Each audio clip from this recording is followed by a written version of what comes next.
Oh, oh, oh, good Lord. Thank goodness for pharmakia, for pharmacological utopia in modern medicine, and the wonders of the mortar and pestle, and all of those great things that man has come up with that allows mankind to deal with the pains that arise in life. And for me right now, that's some kind of, I don't know, I would call it old. I'm not broken down and went to the, it sounds bad when I say broke down now in this context, but I've not went to the doctor to find out why. There's suddenly something happening that is telling my body, wow, this hurts so bad, you shouldn't put any weight on your left foot, nor even try to like roll to your left, and basically feel like paralyzed at times. But man, I chalk it up to old. I think that may be what they find too. Is they're gonna, it'd be, listen, Mr. Ogre, thank you for all of your time here at the doctor's office and for the X-ray and the CAT scan or whatever that we did on your MRI for your hip or whatever in your back, and what we found out, what's that, doc? We found out that you have lower spinitis. It's like lower spinitis is that what I have common sense guy? Lower spinitis is what I say, and that's what they tell you though in the end, and because it's nothing, it means to me that I don't know, I'm just getting old. So hi Nachi.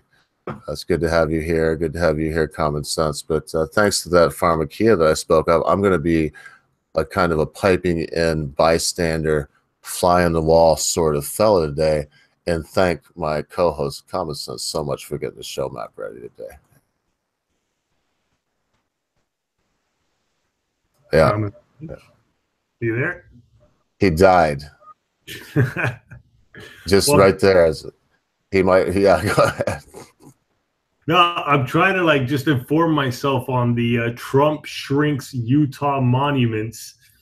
I wish, yeah, I mean, just from reading this, I really don't know what to say, because I definitely agree, man. We have to focus more on cutting the spending. Yes. Yeah. We shouldn't be protecting. I understand the idea that you can't sell off everything or to go see the Grand Canyon. It's in somebody's backyard, so you have to pay $25 for parking. I understand the idea for a little bit, but regulations and the whole national forests and parks and all this stuff, it's just another giant octopi. Nachi. That's what it is. And the irony is that I remember years ago, the first time I went to the Grand Canyon, and I remember thinking to myself, I hope somebody like Trump doesn't build a fucking casino out here and fuck everything up. Not the irony that he is the president of the United States to begin with, which I could not have even imagined back then. And you're honest to God, you thought that though, Trump specifically back then. You were like, yeah, I did. He's always apparently been like the subconsciousness of this nation, or the consciousness of this nation, And when I was younger, when I was a kid, like 14, 15, I admired the guy. But then when I started seeing all the uber celebrity nonsense, it started to kind of, turn me off. And then, believe it or not, I went through a borderline, unwitting little communist phase, for like maybe a year in college, where I just thought that greedy rich people just fucking buying up a bunch of shit that and taking away things from other people. And then somebody explained what communism was to me, and I was like, no, I don't want that either.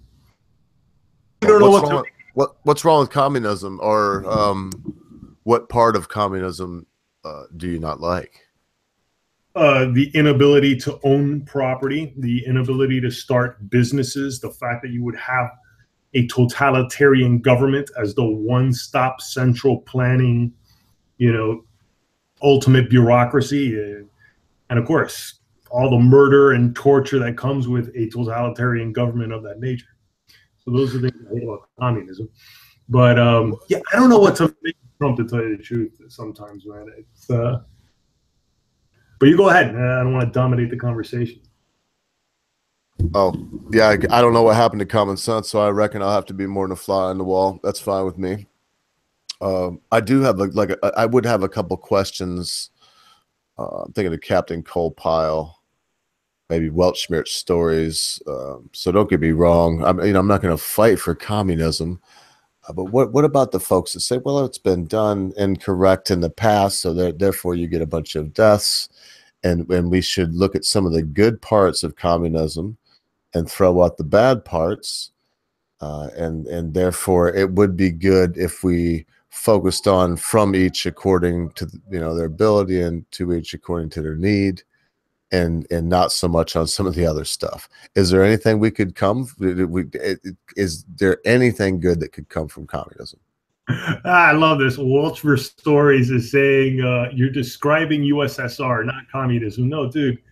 And I've been wanting to have a chat with Welchmer. I mean, I can never say it right. Torsten.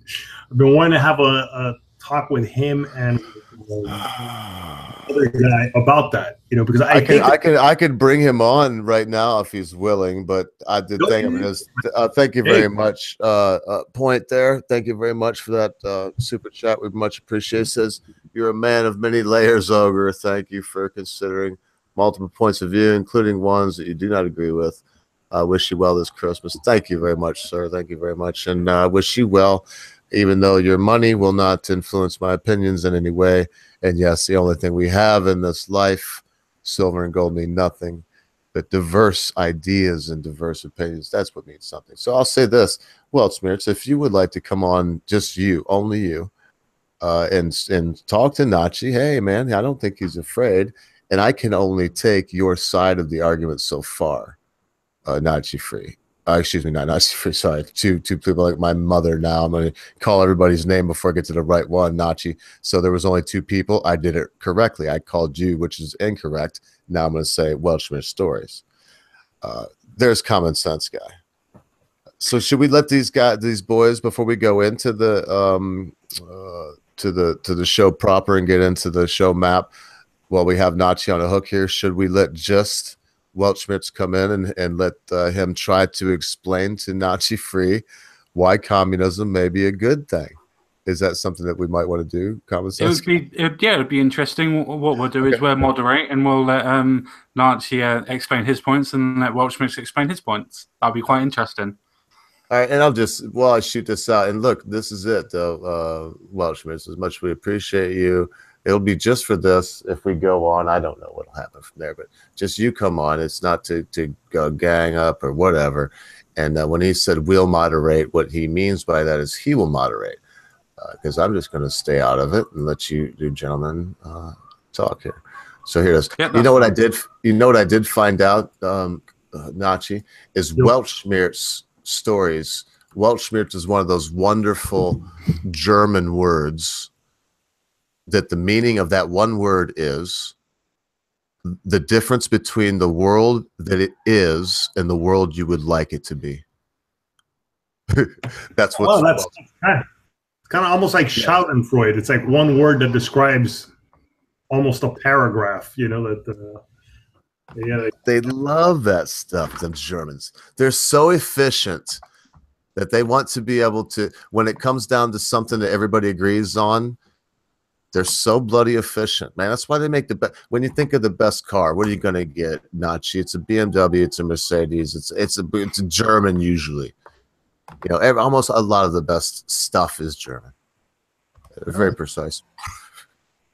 They fucked up the language. So I don't know. Maybe he will come on for this. I have no. There he is. So take it away. Look. Common sense guy, I'm sure has some kind of idea of how he would like to see this go. So I'm gonna let him take it away. Good luck, boys. Communism 101. Yeah, what we'll do is, if I let Weltschmerz Stories go first, so he can create the premise of what his idea is of communism or socialism, or what he wants to propose, and then Nazi can then counter those points. So if Weltschmerz would like to go first. All right. Can you guys hear me? Yep, all fine. All right. Yeah. Well, How's it going, man? What is Welchmer's Stories here? Yes, I'm here. yes. Yeah. I'm in. Can anybody hear him? Yeah, we can hear him over. Well, at least I can. All right, I can hear him the whole time. Just go ahead. All right.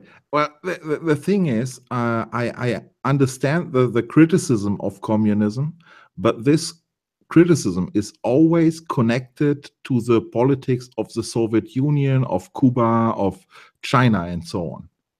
And that is what happened there has to be criticized. So I don't want to defend it in any way. The thing is, this is not the core of communism.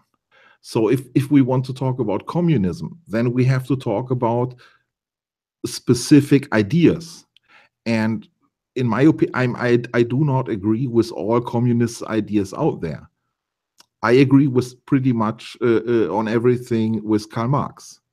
So and if we want to discuss communism or Karl Marx, then we have to stick by his ideas, and then we have to discuss: is this a good idea or is it a bad idea? Yeah, but saying like communism is always crap because of Soviet Union, that's leading nowhere. That's fine. Sorry, Watchmen. Would you like to actually, I don't mean to sound rude when I say this, but make a point that you want to talk about with Nazi, because you've made a declaration that you don't want to talk about the whole of communism, but you want to talk about Marx. But what in specific, excuse me, do you want to talk about Marx? Yeah, okay, that's it. We can, for example, I mean, Marx had a few major ideas, and one of it, for example, is the class struggle. Yeah, that by nature, the two different classes, he called it the bourgeoisie and the proletarians. So the basically the rich people who own the capital and the factories, and the workers, that they are in struggle with each other. So that is one of Marx's theories, and that is something that we can discuss. Yeah, and maybe we find common ground there, or we don't. But this is one idea of Karl Marx, and this has basically nothing to do with like Soviet Union. Would you like to take that on, Nachi, about the idea of the proletariat versus bourgeoisie? No, why don't we just begin with, why don't you define what you think? Like, what do you think I should know about communism? Like, tell me the definition you wish I knew about communism. Yeah, well, okay. That is a pretty difficult thing, because I mean, there are so many different flavors of communism, and they could never ever agree what communism is. And that is also true for capitalism. We have hang on a second. You could, if I could break in, you could filibuster all day on this, because, like you said, there's many different flavors. So let's stick with this one thing, if we can, Nachi. I don't want to bring up, because it just so happens that Nachi knows from lore what happens when communism rolls in and says, we're gonna do this, and now you were that, and we don't think you should have been that, and we're gonna make everybody equal. And so, of course, they cut the tallest stalks off. They can't make anybody grow up, so they cut them off. And so if we could just think about this, the bourgeoisie and the proletariat, social Marxism. I mean, if it's not one thing, it's another. Anytime people apply Marxism, in my view, it comes out poorly. Can't see one time when it's worked. And if there has been, please let me know. Every time it's been applied, it has failed miserably.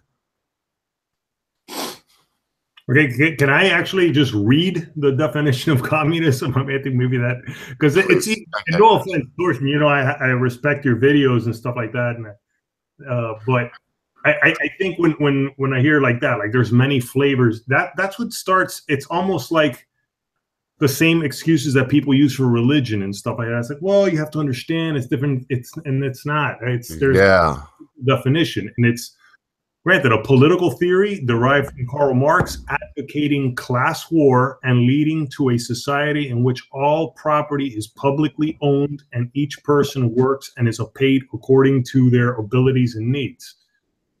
And that's that right there. Number one, when everybody owns everything, nobody owns shit. That's number one.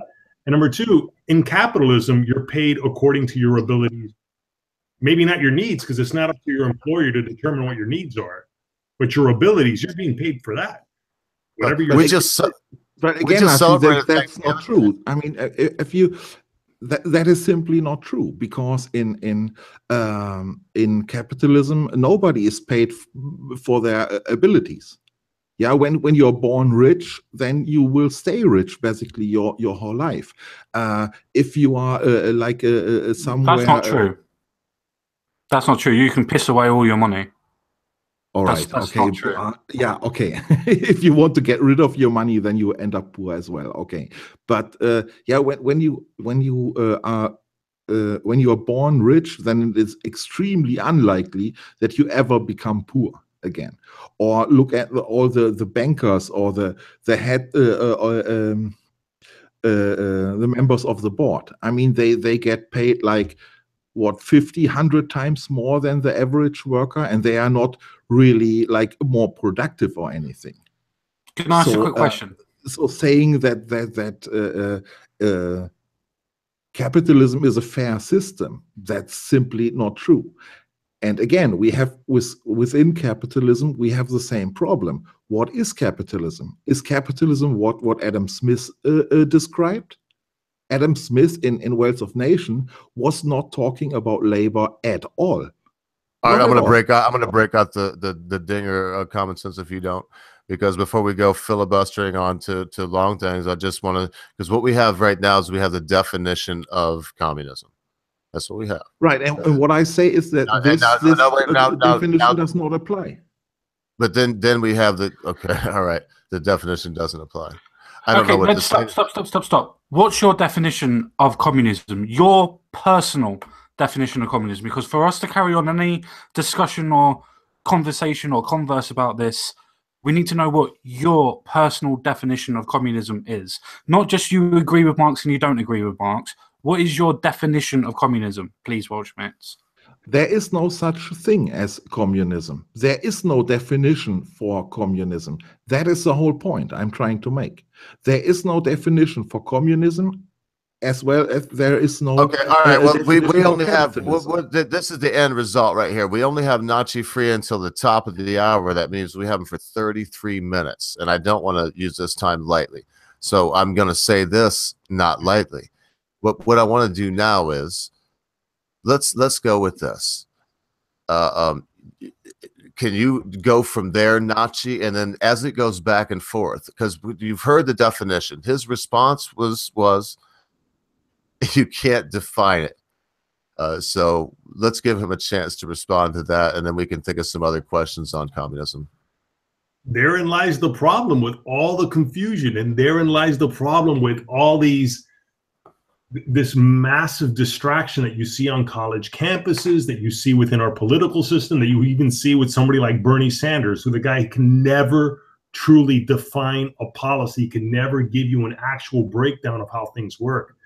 And that is, you know, aside from the actual definition, or at least the agreed upon definition from what I've even seen on the Socialist Workers Party website, that definition of everybody owning everything because everything's shared, that just cannot work. But even by that standard, if you're going to go with this route, you know, that the Woltzmer is trying to describe, well, you just can't describe it, and then it just becomes this feeling almost.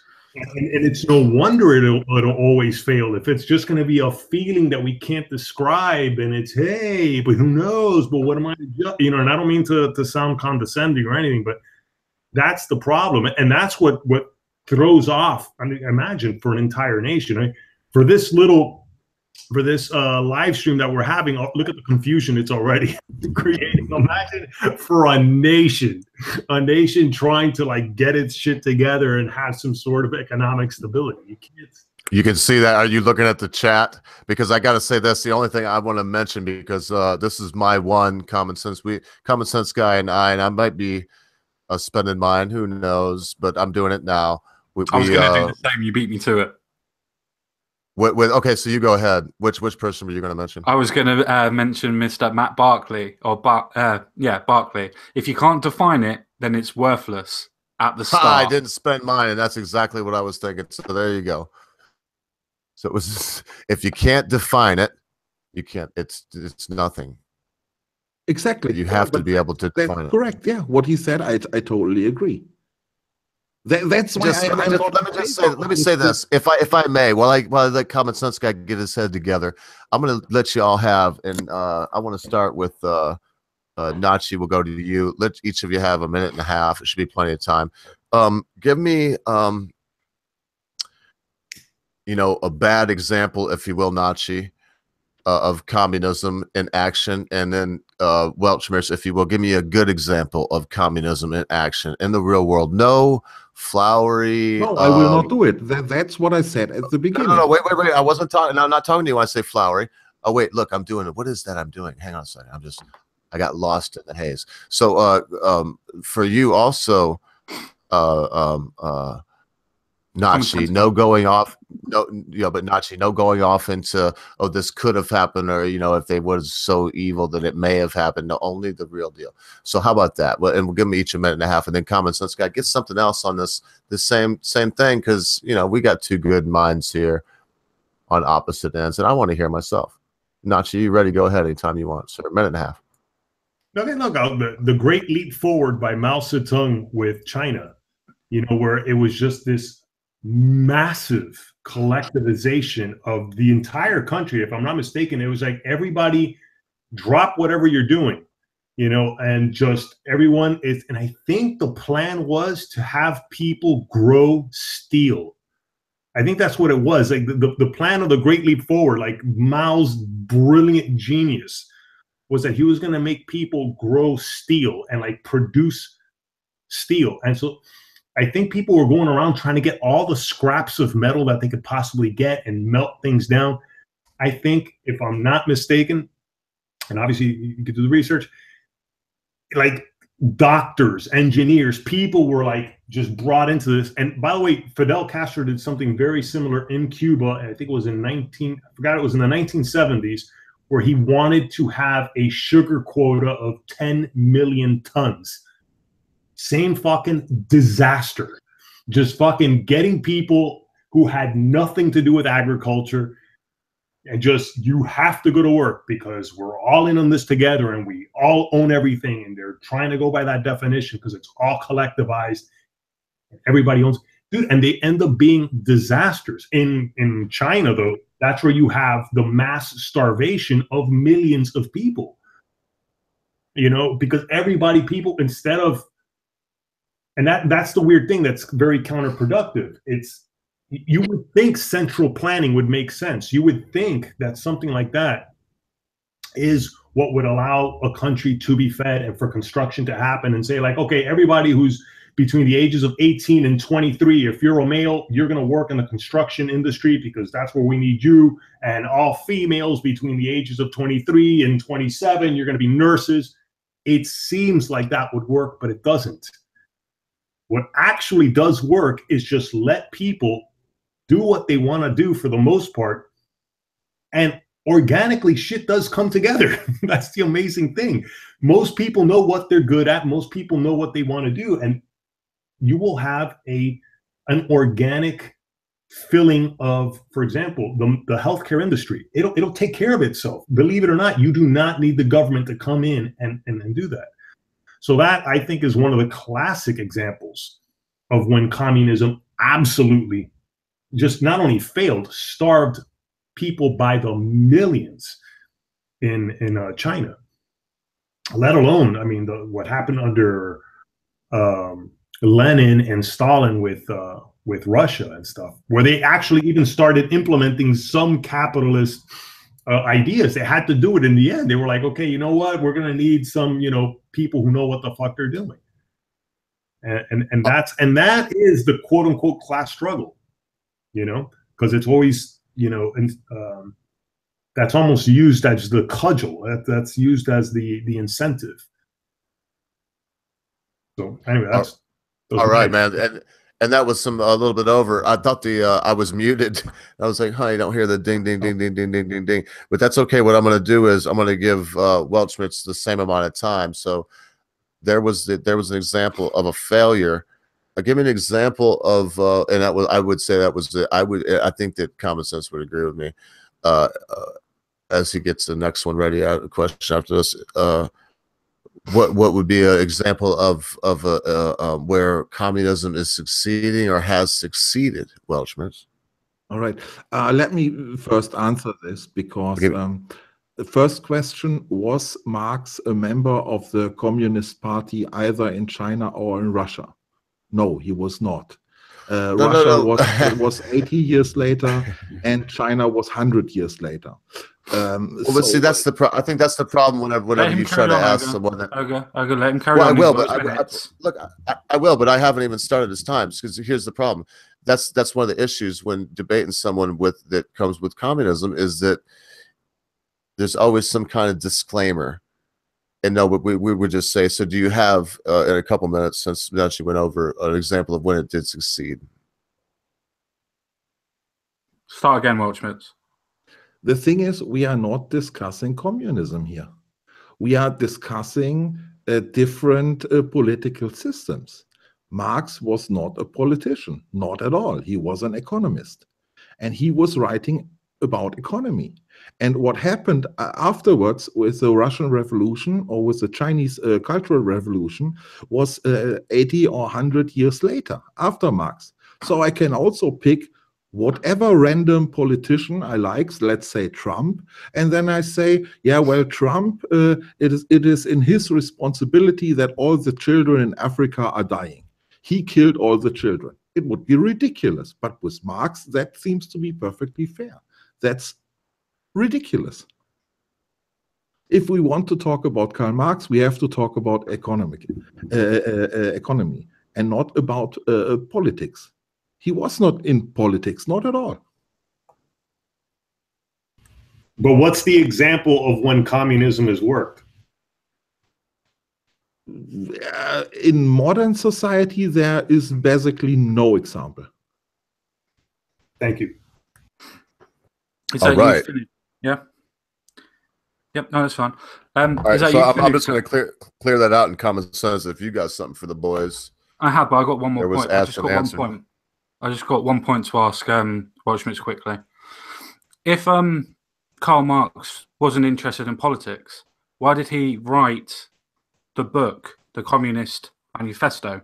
That's a very good question. Yes, in my opinion, that's one of the most ridiculous books he ever wrote, and I disagree with basically like 80% what's written in the Communist Manifesto, and everybody else as well.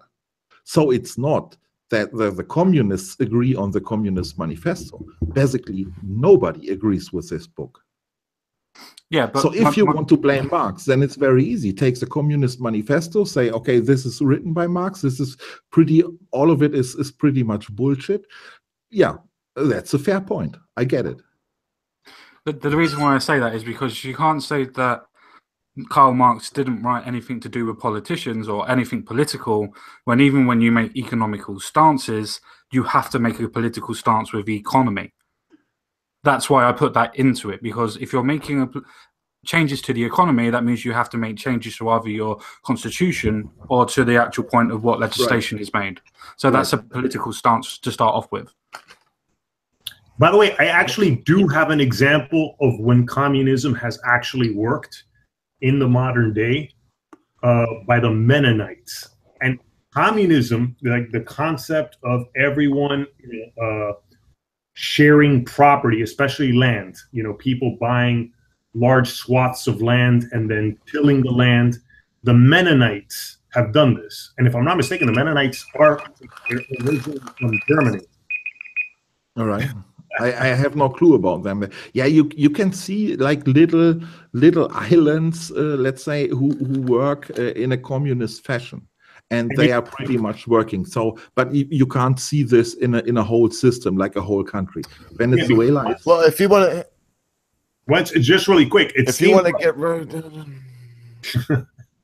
if it works with a really small group of people where everybody's on the same page. And even then, when you look at the Mennonites, the only reason why they're kind of all on the same page is because they're kind of indoctrinated by the very religion itself. And the ultimate irony of the Mennonites in Venezuela was that they had their land confiscated by Hugo Chavez. That's like, these are the people who actually made fucking communism work, and this piece of shit comes in and fucking takes over their land because they were too independent. That's irony. So, yeah, Weltschmerz. No, I mean, what can I say? I mean, I already said it. There is no example of a whole society working under communist ideas. Well, that's great then. So you already said it. So let's go back, if I may, crack something else. Or do you have you should have the next question here, Common Sense, to get them going on something else. If not, I have. No, I do. Yeah, go ahead, sir. I have two questions. Then I'll hold this off until after this one. It will be changing the subject. So if it's not, don't matter. Let's crack on. Yeah, that's fine. Obviously, I understand that both of you have your own points on communism, but what is good about capitalism? And that is to both of you. Well, I mean, the idea that ideas get like how to say it.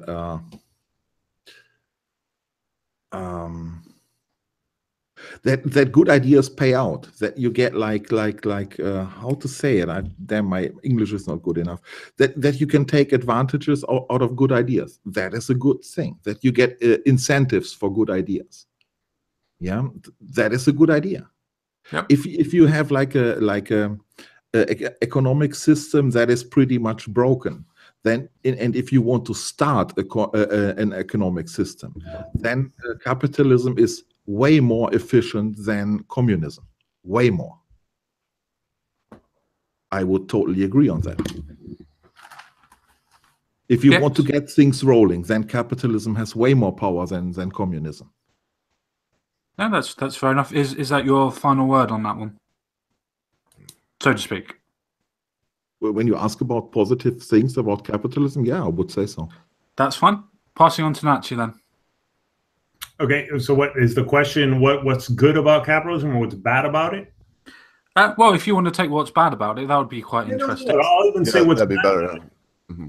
Yeah. What I think is bad about it is it's the fact that you're going to have to work, the fact that you have to compete, the fact that things aren't going to be easy. There's there's no free lunch, and that's not a problem of capitalism. That's just the way life works. Everything has a cost.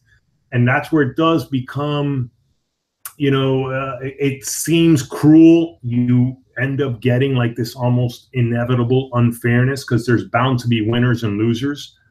But you have to remember, some of those winners do become losers, and the losers can become winners too. You know what I mean? That's what I don't like about capitalism. Bottom line, you have to work. At one point or another, you can't rest on your ass. And that's fair enough. That's fair enough. Do you want to ask a separate question, or unless anybody else wants to carry on this topic? No, roll on. I want the boys on this communism thing. I have, because here we go. Weltschmerz. I feel like it might be fair to let Nachi start with this one, but I don't want. So I'm not going to do that. I want you to start with this. When you talk about Marxism, we have to look at the economic side. Are you familiar with John Nash? Who John Nash was? No, not really. He just recently died in a car accident. There was a movie made about him, A Beautiful Mind. Russell Crowe played him. And he realized that it went beyond the equilibrium in trade and in economics came about not when everyone was doing what was best for themselves. That's not the best. It's when everyone is doing what's best for themselves and everyone else. Yes, I would agree. When you have people, well, that's John Nash. This is not Marxism. Marxism would go completely counter. But to be in favor. Okay, so anyway, with Marx, yeah, because I'm filibustering too, and I got to let Common Sense get his question ready. So this is my question to both of you boys, and of course, a minute and a half to each of you, as long as you want to talk up to a minute and a half. So, what if it is economic Marxism? Well, then explain it to me, Weltschmerz stories, and I'll let Nachi Fried do my rebutting for me on this. Well, the basic idea to make it like super simple is Marx's main idea was, he said that the capital, the people who owns the means of production and owns the capital, they are always ripping off the workers. And that is the problem. He did not say like you can stay at home and don't work at all and then therefore you get money. That was not his idea. His idea was that the workers get ripped off by nature of the system. And tell me where he wrote that. Tell me, please. Where did you read that in any of his writings? Where you're translating that way? In the Capital, the whole Capital is about exactly that. It's about the surplus, and the surplus that is generated by the work and by the capital and by the means of production. The workers have to pay this surplus, but they never own it, and that is the whole problem. So, did the workers build the factory? And look, I really want to leave this to Nachi. So this is where because I have a tough time with this part, and I know it's a hard egg to crack, Nachi, but I think you're the kind of snake that will eat the egg whole. Go ahead. No, actually, I'm curious. I was a little confused with the question even when you asked it to Torsten. So, well, there's no question here. I mean, it's when we look at Marxism, and he says it's an economic. I mean, there's a huge question, I should say. When we look at Marxism, and he says it's not, well, because there's okay, you can't define it. We've gotten so far. Now we're down to this. It's economic Marxism. And I said, well, I look at John Nash. When we do what's best for ourselves and best for others around us, what that's called is capitalism. It's the best way, we defend that. And you just heard what he said. That was his comeback. Well, there's nothing. I mean, capitalism is the only way. Communism is a dream. What I believe it is this. Well, Schmitz, at the risk of wasting your time, Nachi, because I was prodding you, I guess, but this is a legitimate question. Capitalism, it's Weltschmerz. The difference between the world that you want it to be and the world that is. Communism doesn't work. That's the world you want it to be. A naive person. I'm not too sure if your microphone is not translating properly, or if it's just on my side. Oh. Yeah, I was going to say, can anybody else hear it? But yeah, Mad Dodgers already said that it's cutting in and out, Ogre. It's cutting in and out your microphone. Yeah, it's gurgling. Yeah. Well, so somebody take over. I'll try to figure it out.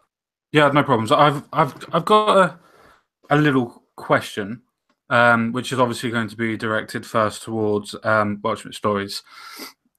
For somebody that wrote an economic paper, as you are claiming, which is fine, I will concede that he has done. For somebody that never worked in any factory or worked at all, how could somebody have inside knowledge when he hasn't even visited the places that he is supposed to be writing about? Because it's a general economic concept. I mean, none of the economists in these days have worked in any factory or anywhere, and you still consider them to be valid economists. I mean, Milton Friedman hasn't worked in any factory as well, or Adam Smith, or Colbert, or you name it. But did any of them actually write specifically about factory workers, or did they write about an economic theory? No, they didn't write about work at all, and that is the problem. Marx So it was is about an economic theory rather than trying to say what Marx said, where the factory workers Marx are is the doing only this. Marx is the only economist who was really writing about the workers. And for Marx, work was a part of economy, and all the others skipped that completely. Okay, separate question then, just right off the bat. If he's writing about the workers, how can you write about the workers if you never met one and never seen how they work or what their gripes are, and you're only assuming? Well, it is not an assumption. It is an assumption. If you've never met a worker and you don't know what their actual plights are, and you never Common sense. spoken to them, You know what a surplus is, right? yeah, How is it important to be a worker to understand what a surplus is? I don't see the connection. that's because I'm not asking you to look at that connection. I'm asking you to look at the connection where Karl Marx is talking about workers and what workers' rights and what workers feel and think and want when he never spoke to one. He never went into the factory to see. He never looked at any factory books even to be able to work out what was going on. He worked on assumptions. He did not work on actual concrete evidence in front of him. That's what I'm trying to ask. Are any of these assumptions wrong? Yeah. No, they are not. Not Yeah, a they single are. one. Not a single assumption that he made is wrong. So Okay. what is the List problem? the assumptions. List the assumptions. The assumption is that the capital is generating a surplus from work and from money and from means of production. That is a theory. That is proven correct. So Right. the surplus. Hang on. So the surplus that is supposed to be made is not supposed to be reinvested into the company. Then it's just classified as surplus that's sitting in the company. That's not there to be able to provide any sort of market value as its market value at all. You can invest the surplus back into the company. Then you will generate an even higher surplus. That's fair enough. The thing is that at some point there is no need of or no possibility for a company to grow any further. And in that moment, the surplus goes directly into Whoa. Slow down. How do you know when a company cannot grow any further? If it's still collecting more and more surplus, meaning that it's earning more and more money, it means that it can buy up more of the market it's already in. So it can always continue and grow. Okay. And if it finishes for that example, market, if it finishes that market, it can go into another market.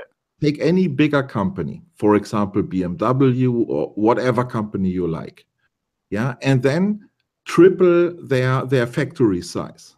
Yeah. It wouldn't pay out because they cannot sell so many cars. So at that point, it makes no sense to grow any further. And as I just said, that if you fill out that market quota, you can then move into a separate market. Just because you finished a quota in car building and car manufacturing, you could then go into engine manufacturing for planes, for instance, and then make a plane engineering contract. Yeah, you could, but these companies are not doing that. What they do is they split up into company shares, and then the shareholders get the surplus without working for it. That's how it goes. But they're putting in a risk. That's whether you want to consider that work or not. Which okay, let's say that's not work, but that's still a risk. You're still putting money. If you're a shareholder, you took money that you very well can lose, and you're parking it there. Yes. And stop it off. You're monitoring it. You're attending business meetings. That's a labor in itself. Again, I'm not trying to defend the super rich. Don't get me wrong. But the problem is that as a worker, you are on the one hand you are a worker, and on the other hand you are a consumer. As a consumer, you have to pay the surplus that the factory makes, but as a worker, and so does the factory owner. You don't get your share of the surplus. And so does the factory owner. Because the factory owner will have to buy something else from another factory owner, meaning that he will buy into their surplus. That's how the circulation works in the free market. Exactly. And this, if we buy some supplies that already include a surplus, let's like with your example from another factory, then he's adding his own surplus on top of it. So even capital itself generates a surplus. That is exactly what Marx said. Or you could say it in a different way, capital generates more capital, meaning that more people get rich because more people have to buy off of other people. Exactly. That's exactly what Marx said. If you have capital, So how's that a bad thing? you get richer and richer. Yeah, so how's that a bad thing? That works for everybody. Do you have capital? How many Apple stocks do you hold? What does it matter if I own an Apple stock? I have a car, I have a laptop, I have a microphone. I bought into different surpluses of factory-made stuff. Doesn't mean that I can go out and afford anything from the super rich. Fair enough. My surplus is different to somebody who is super rich, but I still own surplus. But that is exactly the point. The super rich, they are the holders of the Apple stocks. They are the holders of the Google stocks and so on. Because they put money into it. They didn't just stumble into it. They weren't just given it. They put money into it. And if they didn't, their dads or mums did beforehand. It's not just because they got given it. It's because they bought into it. They put money into it first. They didn't just get given it. Yes, I see that. But in the end, you as a consumer have to pay for them. And no, I have to pay for me. I don't have to pay for them. If I got somebody that's an iPhone, when you buy an iPhone, then you pay the shareholders. That yes, is fine. Exactly Listen to what what I'm saying, please, because I want to use that example, exactly my point at this moment in time. With capitalism, if I want to buy an iPhone, I don't have to buy an iPhone. I can go off and buy something that's called Hawaii, for instance. I can go off and buy something like that that's about £400-500 cheaper. I don't have to buy what's put in front of me. And that's how the freedom of the market works. That there's more factories out there that build the same thing. Yes, but they are all also they also have their stocks, and these stocks are also held by some rich people. So whatever product you buy, you are always paying the rich.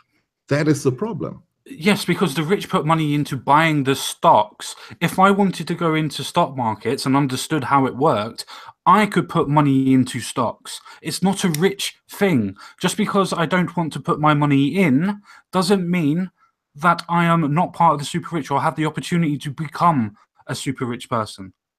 You can buy stocks in 3 minutes. while they really buy the stocks. And that is a big difference. Sorry, Watchman, carry on. I said you can buy stocks in theory, but not really, while they can really buy the stocks, and that is a big difference.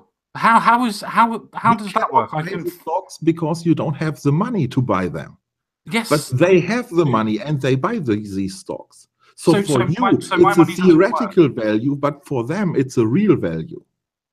So I don't have any value. I can't buy anything and then work up to it and buy a whole stock. I can't save up 20 grand and then put money into a stock. Have you saved 20 grand? That's the question. Have you saved 20 grand? Do you have 20 grand on your bank account?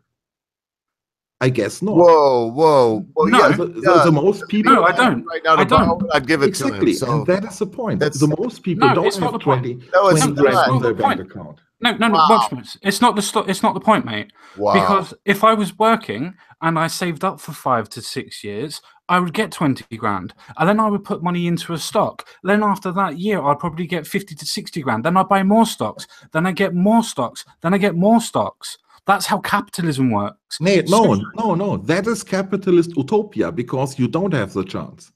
Because why don't I? Nobody is paying you well enough. Capitalist utopia, but we've said capitalism works. We can show where it has. You talk about communism works. You can't point out one time it has. So what utopia, sir? It is capitalist utopia that everybody can get rich. That is anyone can, and a lot of people do. It just takes a lot of bloody work. Exactly. And it also depends what you define as rich, you know. David Siegel, the guy that invented timeshare, I helped work on his mansion in Windermere, Florida years ago. I'm Did not know him. I've seen him a few times, but I knew his wife, Betty Siegel. She was kick-ass, billionaire. But he almost lost everything. And when people make that kind of money, listen, I'll just put it this way. Knowing what I know about him through his wife, overhearing things, and just being around other people like this, like the contractor, Mario Prieto, that was running this job, these are very, very driven people, these millionaires and billionaires that make this money. The funny thing is, yeah, their kids are having a ball if they allow them. In a lot of cases they do, but they're not. Capitalism is a lot more communistic than you think it is. Welchmere stories when you get down to the family level. But look, I was just trying to bladder in here to Common Sense Guy, because we only got Nachi. He's being kind right now at 5 o'clock. He said top of the hour. I do want to let him have the final word, whatever it may be, on this before we move on in any direction. No, what I look at, because I feel like we're all ganging up on Welchmer, and I can sort of see, and he and I had that conversation once we did a stream, and I do think that there is a little bit of a pie in the sky sold to people in this country, and Donald Trump took advantage of it with his schools, okay, with the Donald Trump School of Business or whatever. And yet, look, there's just so much to it, because I remember reading one of those books, not The Art of the Deal. There was one on negotiation, and that was a really good book. But I remember it was part of the Trump School of whatever it was called, the Trump School of Becoming a Fucking Mega Millionaire, whatever the thing was called. And it was funny because it was one of those things where I was like, this little business venture is a crock of shit. But the book itself does contain some very valuable information that you can put to real use when it comes to negotiation. And that was just negotiation, because that was one of the many things where he talked about it. But I would agree that in this country, a lot of people, myself included, have been sold these delusions that you can become like the next Bill Gates or the next, Elon Musk. As a matter of fact, there's a book out there right now, which I also remember seeing. It says How to Change the World, I think is what it's called. And they profile 4 people. They profile Jeff Bezos, Bill Gates, Mark Zuckerberg, and what's this guy? Richard Branson from Virgin Atlantic. And when I remember reading that book, I was like, you're giving people a delusional hope with this too. Because number one, all 4 of these men came from pretty well-to-do families, especially someone like Bill Gates. And that's the sad thing, and maybe that's what Karl Marx was trying to address, and he probably didn't get it in the right, way. Yeah, there's an inherent unfairness in life, which I think we're all probably trying to work towards, And let's also face it, not everybody has those IQs. When I was reading about those 4 guys, it's not only that they grew up, with kind of well-to-do families, they also grew up with extremely high IQs. I would venture to say all 4 of those men are geniuses. And not everybody has that. Not everybody has that capability. Not everyone's going to turn into the next Mark Zuckerberg, So, Nachi, if I may, you're somewhat of a mad scientist, a crazy genius, artistic savant, if you will, a functional crazy out here, a god among human beings. To play, because you said we were stockpiling, we were dogpiling. So to play the advocate, do you feel like this capitalist world that we live in has kept you from this because you are driven, you work hard, you produce wonderful things? No, not at all. Not at all. The reason why I'm not where I wish I would have been is my own fault. I've spread myself too thin. Right now, I'll be 100% honest. I'm scrambling for work and shit because I'm choosing to take a chance. That's the risk I'm taking. I'm taking more of a risk on my YouTube channel and producing my art and all that shit instead of doing something really practical. Like this one friend of mine who did do it. He gave up his dreams of becoming a film director, and he learned coding, and he learned fucking HTML and CSS and the things that I'm racking my brain to learn, and I'm trying to carve out time for that. My friend stuck with it. He gave up on the fucking dream of being a fucking Hollywood director, And granted, he didn't become that, but he is earning well over 6 figures now because he listens to the market. He listens to what the world needs. And he went there. I'm making the mistake of doing what I want to fucking do. And I'm scrambling and it's hard. And but the good thing was there was a period in my life where I said, all right, fuck it. I gave up on my other childhood dream of being a rock star. I fucking hunkered down. I went to work. This when I was working in New York City on Madison Avenue at an advertising agency. Nose to the fucking grind for like 10 fucking years. No questions asked. Took shit from my bosses, blah, blah, blah. And I saved and saved and saved and saved and saved. Didn't party as much as I used to. And I amassed something that is now my little cushion to allow me to follow my dreams. So for sure. So the question is, what could the government have done to have helped you realize said dream? Is there something they could have done? Off the top of my head, I can't think of anything other than maybe making sure that people aren't ripping other people off. Like when I bought my my townhouse that I can't afford to live in, so I rent it out. I wish the government would have been, there would have been a couple of more regulations that would not have allowed them to have kind of sneaked us, kind of suckered me into paying, for example, private mortgage insurance. I got suckered into that one, I got to admit. I insisted on getting a fixed rate mortgage. I insisted on that.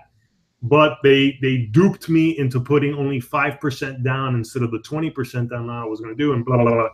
Things like that. You know, when really big companies do have that unfair advantage of extremely loosey-goosey regulations that allow them to rip you off. Oh, here's another thing that I wish the government would do. Yeah, and the bastards always dupe you. And thank you, Common Sense. That was my last 2 cents and whatnot. Nachi, you take as much time as you want. I just knew that you had, it was time that I wanted to get that last bit out of you. Thank you so much, sir, for swinging by. Stay as long as you can, as long as you care to. No, look, the last thing I'll say, and thanks, dude. Thanks for all that. Here's one thing I wish the government would do when it comes to healthcare, which is the irony. Open up the floodgates to capitalism in the healthcare market, for the healthcare industry here. And at the same time, that's where it's a weird thing. I do believe we should have at least this really rock bottom social safety net where no one goes broke for having cancer and no one gets denied over their pre-existing conditions. I think we can afford that as a nation. But yeah, I think that's where maybe government could help people, where I wouldn't have to be racking my brain right now about where my healthcare is going to come from and whether I'm going to go broke over it. And I think the last little example I'll give on that is, here's the inherent unfairness that this country does when it comes to healthcare. I had a relative that just died from from cancer, and that person came over from a foreign country with cancer, and they came to this country for about a year and a half. That was it. And they were treated knowing that they were terminally ill. This government paid for all their treatment, which they did not give. They did not pay for anything back. They did not contribute anything back. They ended up dying to top it off. Okay.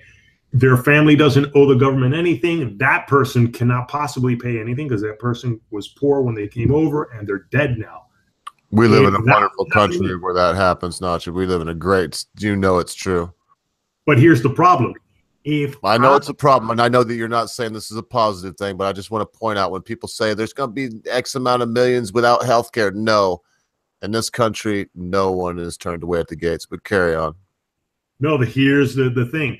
I won't be turned away either. If I, how do you call it? If I end up with cancer and stuff like that, they'll give me treatment. But if I don't have the insurance, they will fucking come after my assets. They will fucking put a lien on my property. They'll fucking freeze my savings account. That's fucked up.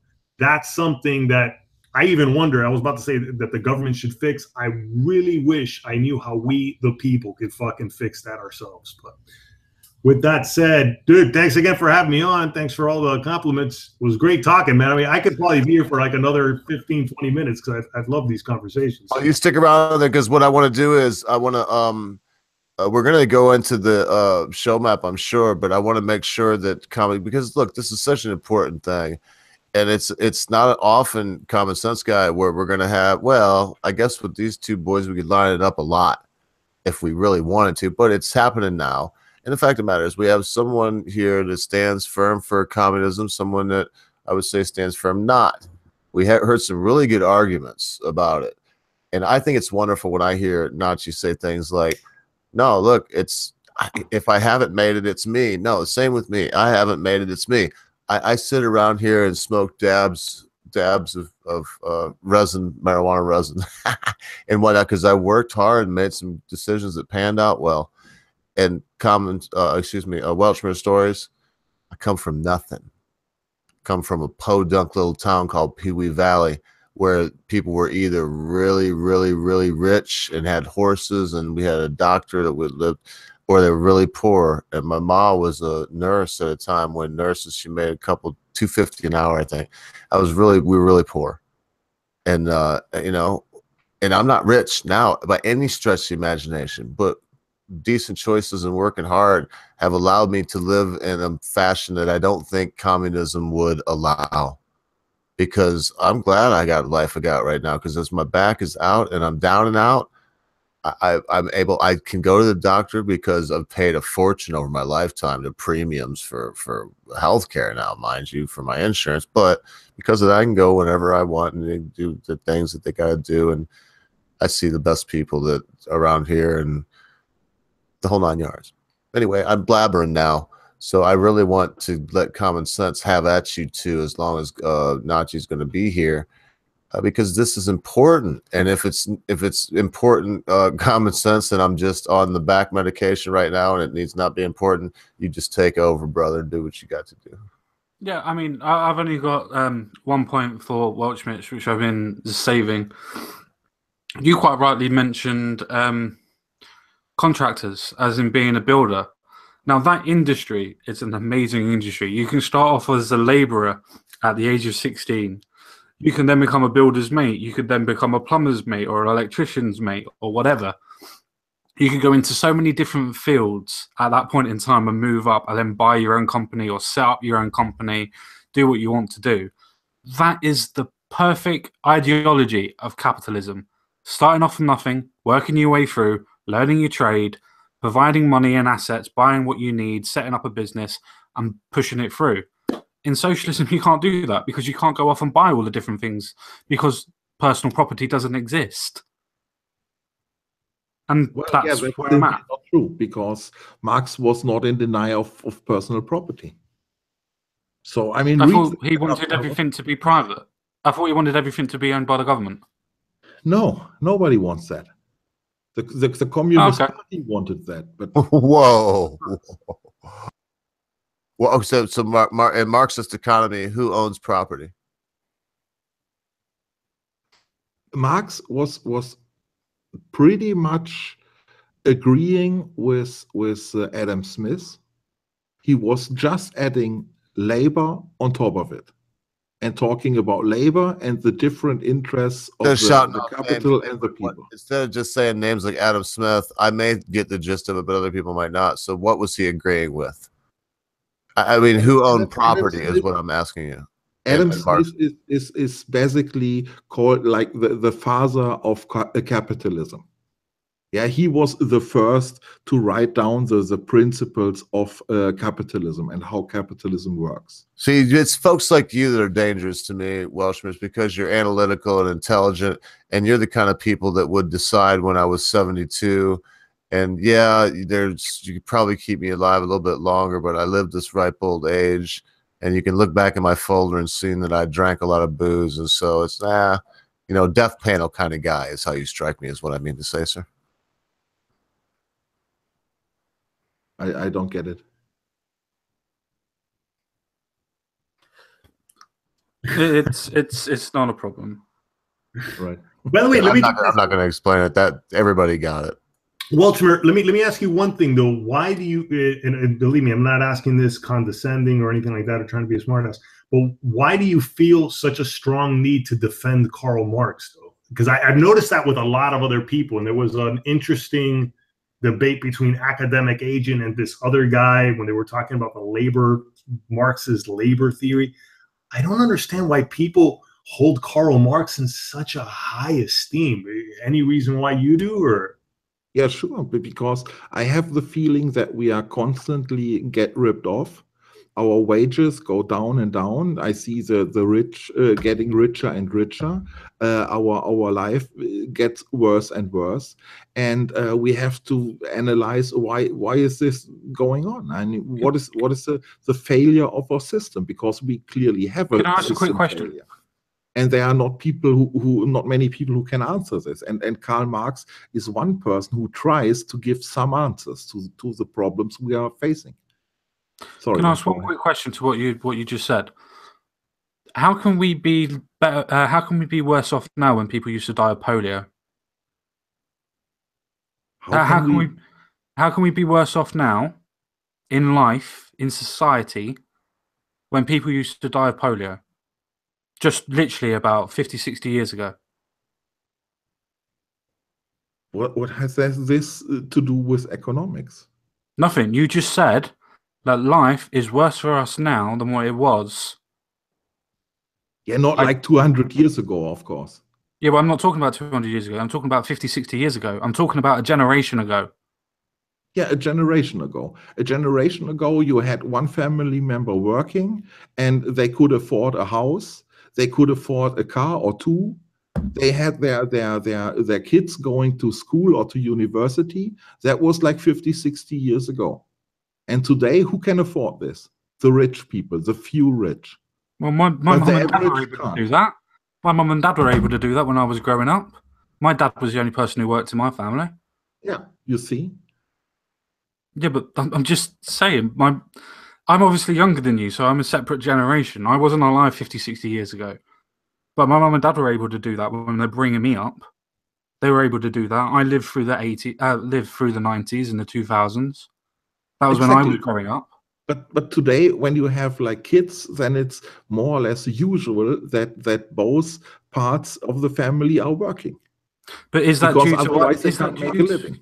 Is that due to ideology, though, or is that due to not actually being able to finance what's going on? And I'll quickly rephrase what I mean by that. Is that because they buy houses they can't afford now and have to have an extra person work? Or is it because that they live within their means and still can't afford? Both. Okay. Of course, the houses and the housing bubble, the prices are based on speculations more today than 50 or 60 or 70 years ago. So's insurance. So's insurance. It's not an argument. All right, I'm gonna do it one more time. He's said 15 minutes, and he's been patiently hanging in here. Nachi, sometimes I feel like you're almost too. Don't be too nice here, man. I know who you are. Everybody knows who you are. I'm getting done at the same time. Like that's why I'm hanging on, because I'm able to still get things done while I just mute myself and listen. Oh, that's cool. That's cool. I just want your 2 cents on this whenever you can, and don't feel waiting to get named, because I probably won't do it again, or I'll get called some kind of sycophant. So I'm not gonna stop sticking up for you. Just wanted your 2 cents on this right where we're at. Yeah, man. I mean, I think it's a shame that I mean, I can sort of see what Karl Marx was kind of going for, dude, and I kind of get it. I'm going to give him the benefit of the doubt that he had a heart, and he must have imagined that, man, back in the 1840s and 50s, the unconscionable injustices that man probably saw. He lived through, because I think by the time Das Kapital was published, it was 1865. So in other words, he was alive while American slavery was going on. I mean, and just sweatshops where it wasn't even slavery, where just like you're in England somewhere and there's a knit mill and you got, 8 to 13-year-old boys and girls there knitting, mostly girls probably, and you got the master coming up and down the aisle with a switch. Anyway, carry on.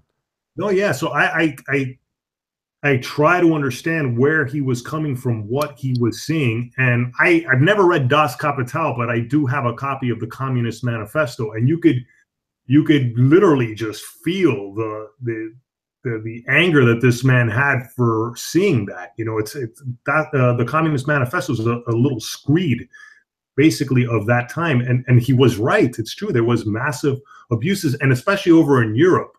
And I believe he lived in London for a while, so it was almost like this aristocracy. Because back then, you barely even had the ability to acquire land and acquire. But I don't know. I'll let Common Sense Guy talk to that one. But where I think he was extremely short-sighted, you know, and maybe he just could never have seen that. You know, it's just that evolution of economics, you know, and the fact that everything that was so horribly unjust in the United States at that time, and even in England and Western Europe, dude, things have changed radically. I mean, things have changed so much. And that's where I feel like just Marxism, that it is just an obsolete worldview. It no longer applies. And whenever I hear, you know, to each his abilities and his needs, it's like, that's exactly what happens with capitalism. You get paid what your abilities are. It really does happen. Exactly. I might become the next Bill Gates, but in Common Sense, we got to let. I think maybe we should let Welschmertz. So you heard what he said, Welschmertz. Unless Common Sense don't want to steer this way, obsolete. He said. So answer to that, man. You know, if you care to.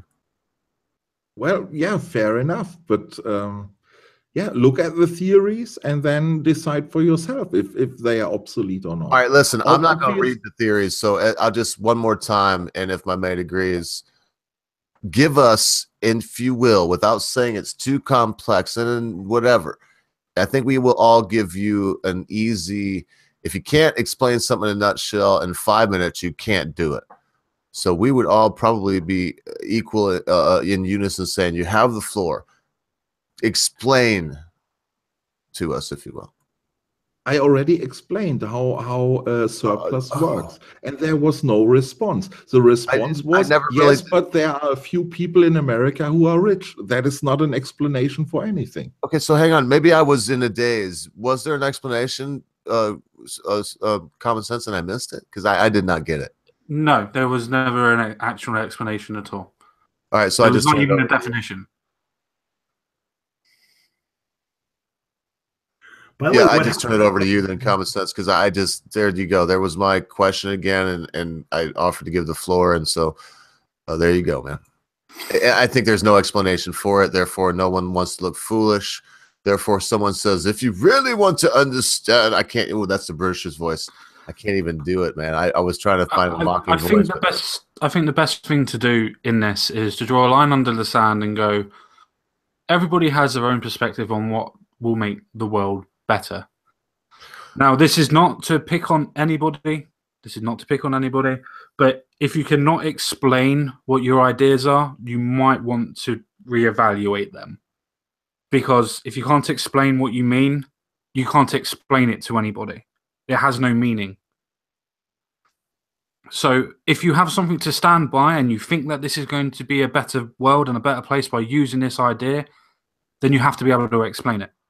And that goes for everybody. I just explained it. I mean, you said you understand the idea of surplus. And I think the best explanation we've gotten tonight was from Nachi Free, where he compared communism to religion. He compared the two. I think that if you're communist, then you must have a lot of faith in something that you can't see, but it's never been, and doesn't look like it ever will be. And so I give the gold star tonight on this whole deal thus far, because you're going to talk about distribution again, Welshbridge. I'm just asking you, like someone could easily explain capitalism. Capitalism is a system where supply and demand is the master of all, where regulation is set to the side, and it's that's it. There you go. That's not the definition of capitalism. That's not the definition of capitalism. That's how I would say it if I was put on the spot. So I'm sorry. Capitalism is the definition of being able to sell your services or labor to anybody that wants to buy it. That is the pure definition of capitalism. Yeah, I would say. Just pointed out. Oh, go ahead. No, I was just going to say, from what I remember, the text, and I made it a point to commit it to memory, was it's pretty much along those lines. Yeah, it's an economic system where individuals have the right to own property, have the right to create goods and services with that property, and have the right to sell them in a free and open market and retain their profits for, you know, for all the energy, time, and resources put into it. When you think about it, it's a succession of rights is really what capitalism is. It's a succession of rights. You know, the beauty of that. But how in the world could anyone argue with what was just said? And I guess we could beat this stake into the ground. I just want to say I'm glad that communism didn't swallow Nachi's entire family, that they weren't all shuffled off to some terrible place where they were, you know, either murdered or worked to death or never met the right people. Therefore, because many things could have happened in Nachi's past, because his past goes through Cuba and it goes through the hands of some communists, Che Guevara and the Castros, and it goes through all of that. And so I'm just glad that they didn't stomp your seed out to the point that you're not here, Nachi. I'm glad you're here. And I'm glad that since you are here, that you made it through this whole thing, and I'm the only one that brought up Che Guevara or Fidel Castro. Very proud of you. And that you don't carry this as some kind of badge, like you need reparations or anything for it, and that you argue well on the side of, no, capitalism is a pretty good idea, and communism, I'm sorry, Marxism, I don't see any argument for it. By the way, just really quick, I wonder if you guys all see this. I think it really just hinges on property rights. And I think that's why it becomes almost this binary choice. You either have a society where people are allowed to own property and create goods and services with that property, or you don't. It really does boil down to that. Karl Marx was not against private property. I said it like 10 times already. You can't find it. But then I asked you, but you did say that, but the question was, what is his stance? Wait, the only sentence he said this famous quote, "Property is theft." That is a part of the Communist Manifesto. All right. We have our opinions about the Communist Manifesto. I think that this book is more or less completely rubbish, and that 99% of the communists think this book is rubbish, and 100% of the capitalists think this book is rubbish. And so you what don't are we talking about? Good about Adolf Hitler. You say there's nothing good to be found about Adolf Hitler, but yet when you talk about Karl Marx and all the things, the way that his stuff has been interpreted and the gymnastics you have to use, Weltschmerz, I don't even know. I'm going to get in. Besides that, I feel like now that my co-host and I both feel a certain way. Let's leave Nachi out of it. So I definitely don't want to beat you up as it felt like earlier. And I'm just going to tell you this. Kudos to you. Hats off to you. You know what I mean? For sticking to your guns and knowing what you believe in and being able to defend it regardless, because as it stands right now, and not that it's a war, no one has won or lost anything here. There's nothing to be won or lost. We all won, actually, I should say. There's no losers here. And not because we get a recognition. Yeah, go ahead. I just typed into Yahoo Answers, so anybody can do this. What did Karl Marx believe about private property? Best answers, top one. Karl Marx believed that private property ought to be abolished. And I'll leave the last little bit. It is important to note by private property, Karl Marx was not referring to personal items, but private property was meant as property owned by the bourgeoisie, as in factories, shops. That's what he meant by private property. And again, how can you not own private property if you want to have a business? Just I heard this funny thing Ronald Reagan said one time. He's like, well, there was this guy in communist Russia, and he was at the Ministry of Plumbing because he had some sewer problems. His toilet didn't flush. And they were saying, well, thank you, Mr. Snyavlovsky, but we see that, you know, it'll be 10 years from now. It'll be... Sorry about the name. It was the first thing that popped into my mind, Snyavlovsky. But it'll be 10 years from now. It'll be 20 2027, when we can get to you, and come fix your toilet. And he's like, oh, well, thank you, sir. When would that be, AM or PM?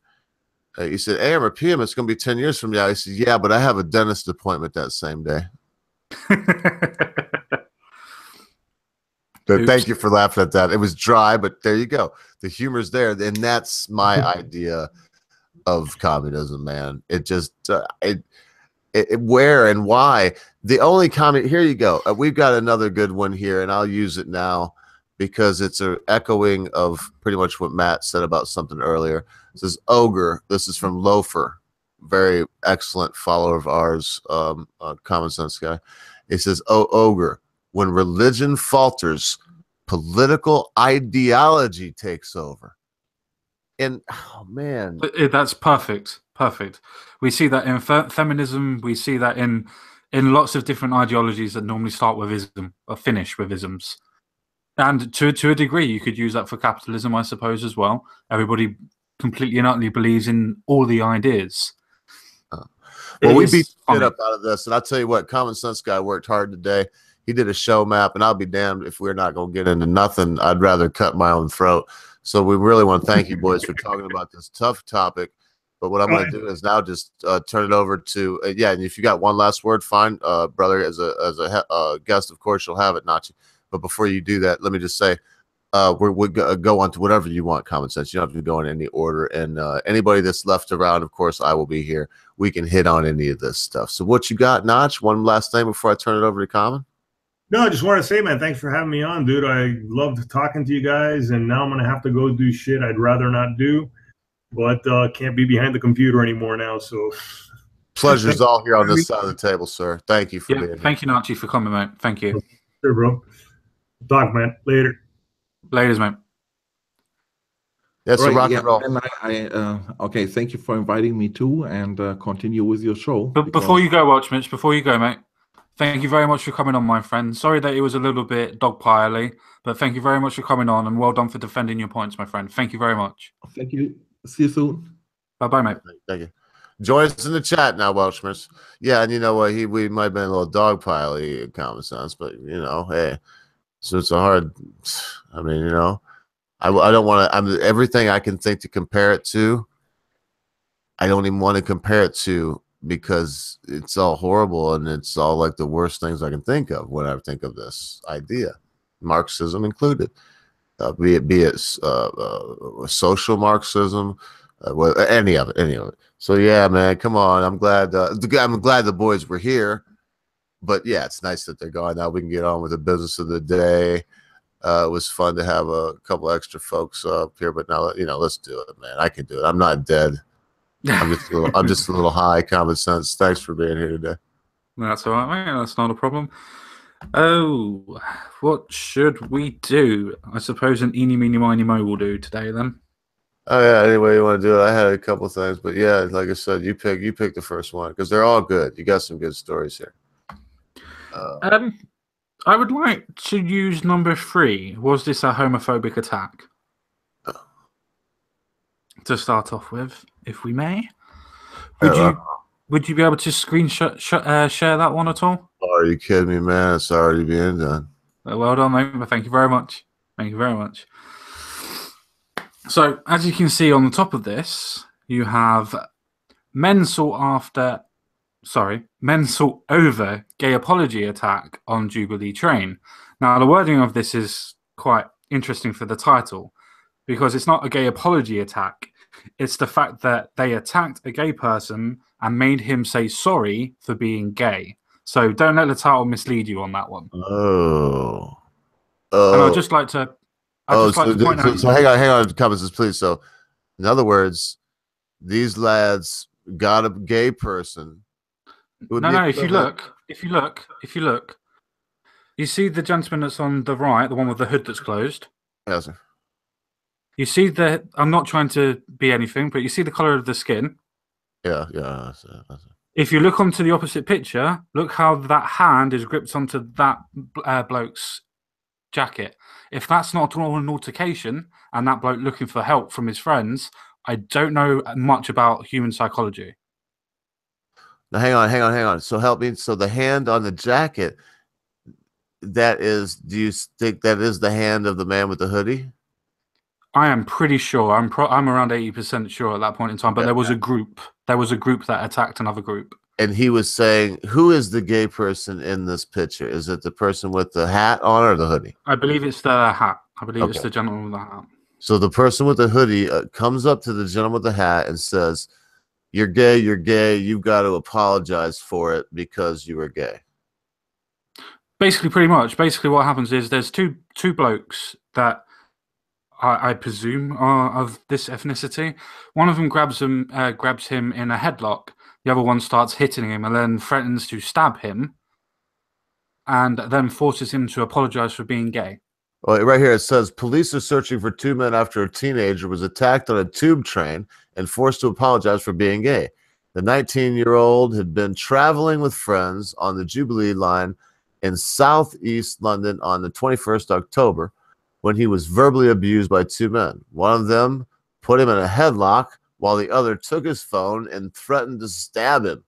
He was then strangled until he said he was sorry for being gay. The British Transport Police, BTP, said hate crime would never be tolerated. The group that in the A, and bravo to them, that would be tough here in the United States because of we'll talk about that in a second. Let's just keep that in our head. The group, bravo to them. The group that was, and I hate that, well, like I said, we'll talk about it. It just stumbled me up. Bravo to them. The group that included the victim were dressed in fancy dress and had been traveling between Westham and North Greenwich when the attack occurred. West Ham and North Greenwich. Yeah, I did my best. After the men released the teenager, gave them back his phone, but got into a fight with the rest of the group. The police said a 24-year-old woman. So blah, blah, blah, blah, blah. They go in a statement. The BTP said, "We won't tolerate behavior where someone is targeted because they are perceived to be different or made to feel uncomfortable on the journey." And very, very British. So there you go. That's the whole story too. Yeah, that's all they know. So what we're going to be talking about, or at least on some of my points, is purely speculation. So don't take it to heart, but this is purely speculation. And one could say that it's a case of what would be the right term? A prejudgment of how somebody looks. The way that this person may not even be gay. The gentleman with the hat. Let me leave this picture up, common sense, since right now I'm just. No, the person with the hat is definitely gay. The person with the hat is definitely gay. I am now trying to portray the person that's got his hood covering his face. I'm now going to try and portray him as a Muslim. Simply because hate crimes of that magnitude generally do not exist by general Londoners anymore because we're just not bothered. Not bothered by it anymore. It's not a political talking point. And Sargon says this all the time, but over 53% of people that follow the Muslim faith believe that you should be able to stone people that are gay. Oh, good, correct. Like right now. And that's polls in this country. Yeah, that's polls in this country right now, which Sargon will give you citations all day long for. In your country, there's a percentage of people. Say that again, will you please, common sense, so everybody understands. Around about 53% of people, Muslim faith people of the Muslim faith, 53% of those people, over 53% of people, yes, sir, believe in stoning people that are gay. Stoning them. And let's be clear, to stone someone, it's not like you throw rocks at them and laugh and cuss them. You're talking about throwing large boulders and pieces of slabs of concrete and yes. killing them in a slow and torturous way. That's unbelievable to me. And let's say that as I was pointing out too, I got to give it to one thing I say about the British is they keep things pretty equal. They're not. Nothing's going to be that way ever, but yes, I don't like hate crimes, but if you're going to call things hate crimes, then it doesn't matter that this person is a darker tone in skin and this person is lighter. It's still a hate crime. You know, the people here, common sense, the Chicago 4. That should have been classified as a hate crime. Well, if you're going to have it, yes, thank you. Yeah. And it's just like this. They were, in this case, these people, bravo, as I said, they show guts and chutzpah. And in the case there in Chicago, murder capital of the United States of America, we see just a pack of cowards that would see this happen to this. Oh man, you know, I don't want to be emotional about it or pull on too many heartstrings, but this poor boy made, you know, fuck Donald Trump and fuck white people, make them drink toilet water. These things, young and misguided, yes, but if you're anywhere near the age of 16 to 18, you should be in a lot of trouble as a minor. And if you're over 18, like a couple of these kids were, a lot of trouble. That's you're talking about. Oh man, common sense. Well, my only fear for this is the fact of escalations. If they don't catch these people, and they're already under the belief of the Muslim faith, as I said before, speculation. But if they're already under the belief that they're able to physically harm and attack people because of being gay or whatever, then why and where are they going to go from there? If they're already indoctrinated that far into the religion, the horrible part of the religion, where they would go out and attack somebody, there is only one way that they're going to go, and that is to get worse. Yeah, that's for daggone sure. And I feel like they're making you just eat this big pile of crap, common sense, and you don't look like you were built to do that. You don't look like you were the kind of guy that was made to eat a plate of offal and tripe and tell them that it was bloody you know, beef Wellington. And a glass of wine. You don't look like the kind of person built to do that. No. And they're just, it seems like they're feeding this. I don't want to be too sensationalist right now. In fact, it's your job to stop that from happening. I'm the wild card here. But what's going on that it seems like good British people, be they Muslim, black, white. I mean, I got to make all these daggone bloody disclaimers now, like people are stupid. But you know what I'm saying here. It seems like so many good British folks like yourself, whatever race or creed there are being made to eat this plate that I spoke of. You know, what's going on? You know, what how could it be stopped? What's going on? Let's leave it at that. What the hell is going on? Well, the horrible thing about this is the fact that they won't even report on speculation of what's going on and things like that. As in the fact that they won't report on any sort of speculation of what ethnicity these gentlemen would be. It's the same when the Muslim rape games were in Newcastle and Rotherham. They wouldn't put out the fact that they were Muslim as their faith until everybody found out. They would say that they are from Pakistan, they are from Egypt, they are from Iran. They would not say what their religious ethnicity is. And I would say that because I want to use their dogma, not because I believe that their religion is an ethnicity. I want to use their dogma. And if they're going to hide behind that, then that should be put out as their actual dogma when they get caught. And that's the reason why I think that we will never be able to sort any of this out, is because we cannot talk about it. If we went down our local pub and we started speculating on this and somebody overheard us, we get called racist. Oh, yeah. We get called racist. We might even get the police phoned on us. And well, here, no police, you might get... Hey, no police here because we don't have laws like that. But even in an all-white place, man, you might get your lights knocked out. You know what I mean? It's weird how this stuff is happening, man. Yep. No, it really is. But as I said before, and you've said many times as well, if you don't bring something into the light, you cannot talk about it. And if that is because you feel that people are being racist, I mean, we bring up something that that's happened in our political past when British was last on as well. When we talked about the BNP, where people were following the BNP, and everybody was saying, "Oh no, just disband them. If they ever get into power, they'll destroy the way that the British people are."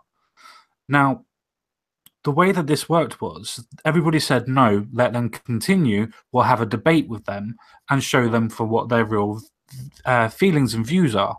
So they did that. They absolutely were proven to be racist by their rhetoric and their points of view. They were disbanded and then regrouped, and they are just a small minority. That is how you beat an ideology. You don't kill the person that is preaching the ideology. You kill the ideology by bringing it into the light and dismantling it. That's right. That is the only way to beat it. You cannot do it by hiding in the dark. No, because and look, I don't want to beat him up because he's not here, but I mean, if I mentioned communism, you know who I'm going to be talking about anyway. So when we think of these ideas, and look, I learned a couple of things when I went to preacher school, and that's homiletics and hermeneutics. And hermeneutics is a study of any kind of ancient scriptures, or in fact, it's a study of documents and into interpretation of them. And then homiletics is to be able to, is preaching 101. And it's, I don't know how else to say it. Homiletics is a way, it's homiletics. It's to use words to convey ideas. And man, it's a religious thing they're doing, is what I'm trying to tell you, common sense. Don't be mistaken. We can stand for all the common sense on your side, and for me, all the scientific deduction, and we can put those things together as we try to do 3 times a freaking week, rain, shine, hell, and high water. But in the end, man, how do you battle with this? As pointed out before this, when it goes to dogma on this end, I mean, it's a very difficult thing. And I know it's a little bit, but it does have a lot to do with this topic. No, I do agree. It has a lot to do with this topic. I mean, as the chat's going into frenzies at the moment, trying to decide what way the SJWs will go for. Will they protect the Muslim or will they protect the gays? I say that as a euphemism, not as anything else. Yeah. No, I'm watching. I see it. And I find that quite sad that they would take sides in this way, simply because it doesn't matter if a gay person was beating up a Muslim. In my eyes, I would still say, and if he was calling him derogatory names for being Muslim, I would say that's a hate crime to being for Muslim. Or if it was to a Jew, or if it was to a Christian, I'd say exactly the same thing, and I would be defending the person who was getting beaten up. That is if you're going to have those people laws, you're going to put a qualifier on the crime already. Yes. Yeah. But even if it's just not, and we're just talking about the dogma that the SJWs use, surely your bit is there to defend the oppressed. Yes, yes. I got you. If you're going to defend the oppressed, surely in that point in time, they would defend the person who's being oppressed, whether that is a gay person beating up a Jew or a Muslim or whatever, or vice versa. The person who's getting beaten up in that situation is the person being oppressed. So surely they would defend that person. But as people would put out on this before, because they are so indoctrinated to the point that not all Muslims do this, not all Muslims do that. We know that. We know that they're not all of them. We do know that. But if it's a case that there is a correlation between what happens and the reasons why it happens, then surely there's a point to actually look and talk about the correlation.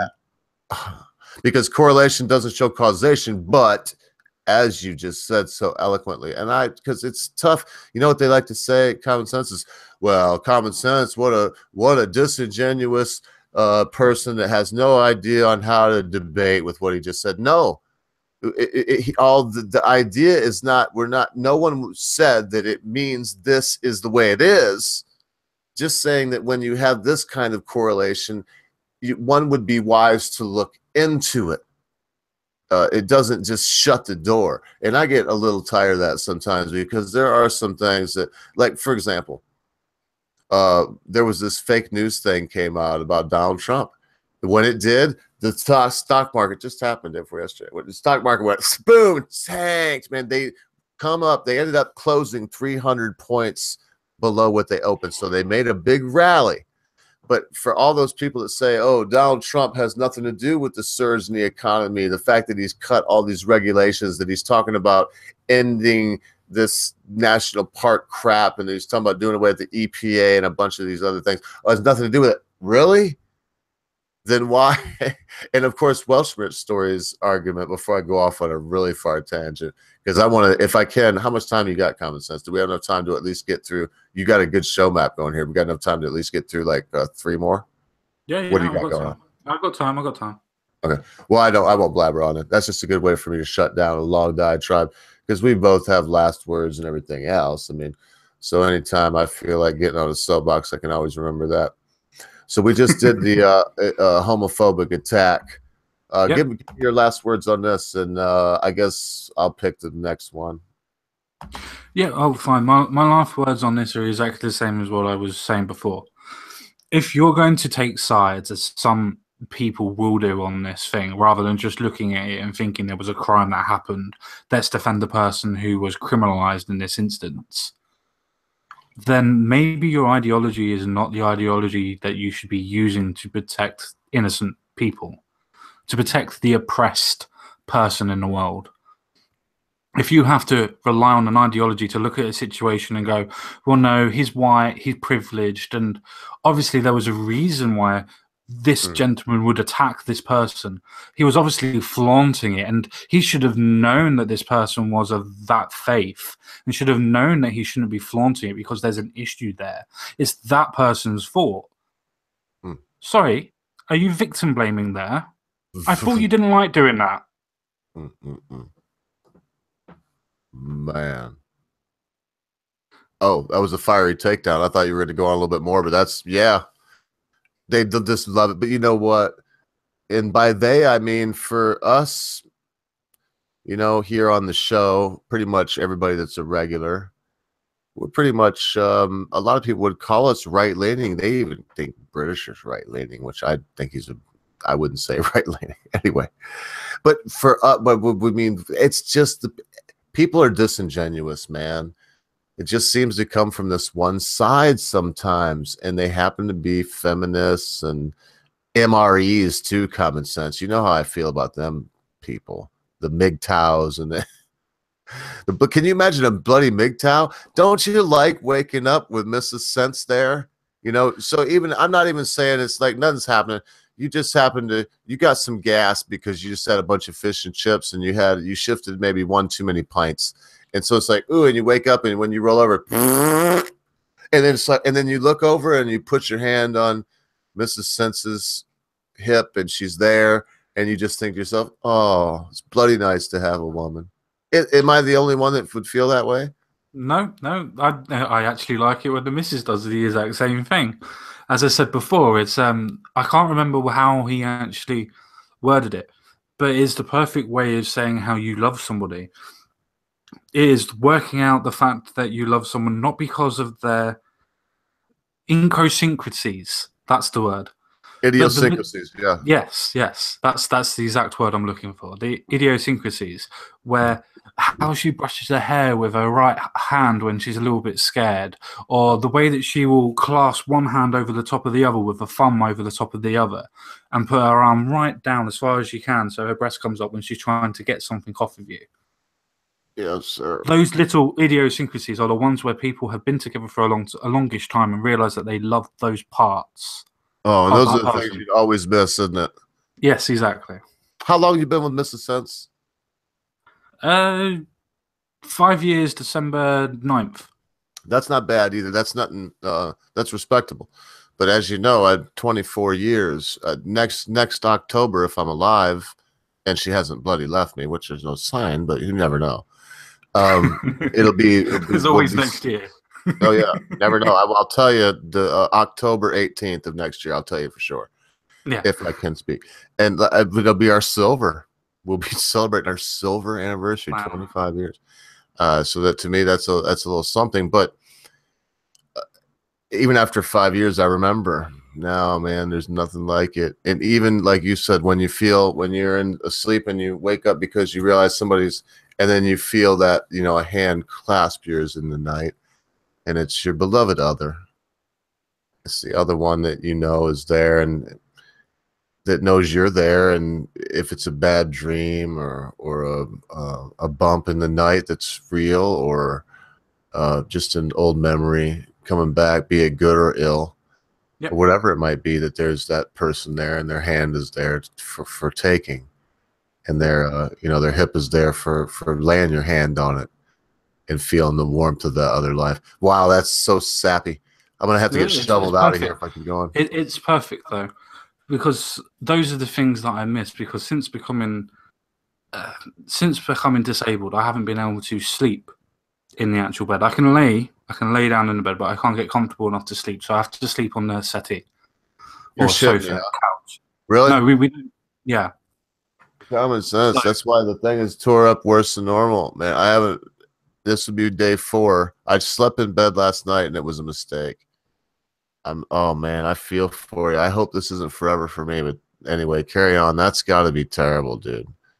well, I normally stay with the missus until she falls asleep when I'm not doing this. So it's not a case that we don't sleep together. It's I don't sleep together. No, I'm fully understand you. After years, I've never not slept.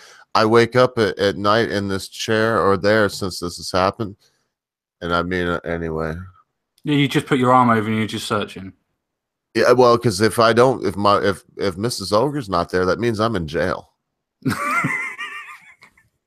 Yeah, I haven't been that bad.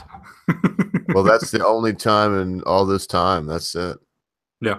25 years. It's the only time that she's not been there. I've been in jail, and I've not spent a lot of time in jail. I don't want to give it that. We talked about some stuff, but so I've got another one, man. I want to screen share this. Good Sure, go last ahead. words on that, but you know what? I just want to say this. I guess on these days where we don't have our the vicar's not here, you know who I mean.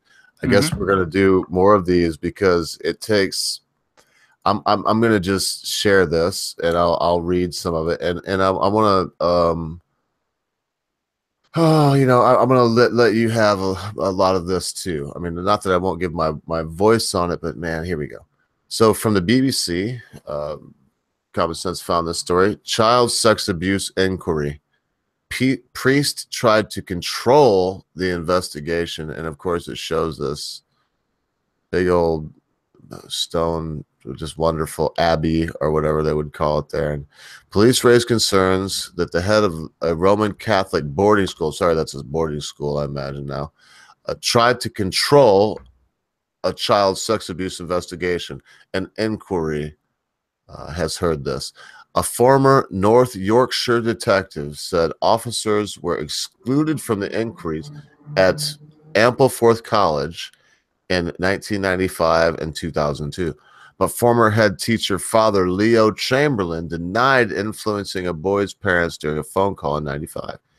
He told the independent inquiry into child sex abuse there had been no skullduggery. Oh, that's quite the word. The Catholic Church is one of the 13 public organizations being scrutinized by the inquiry. Why did they have to throw that in there? And then there's a lot of other stuff down here at Common Sense, but I think that gives us the gist and the joust yet again. And I'd like to see where you come from this, because I know one thing. When you talk about, morons on YouTube, Common Sense, that are saying pedophilia is okay, and if some little child, these things make me ill. But if some little child wants to, and you actually have the guts to go in and to go after these things in such a way, with such tact and such eloquence and such thoughtful reflection, also in a way that is just so. All of that gilding the lily.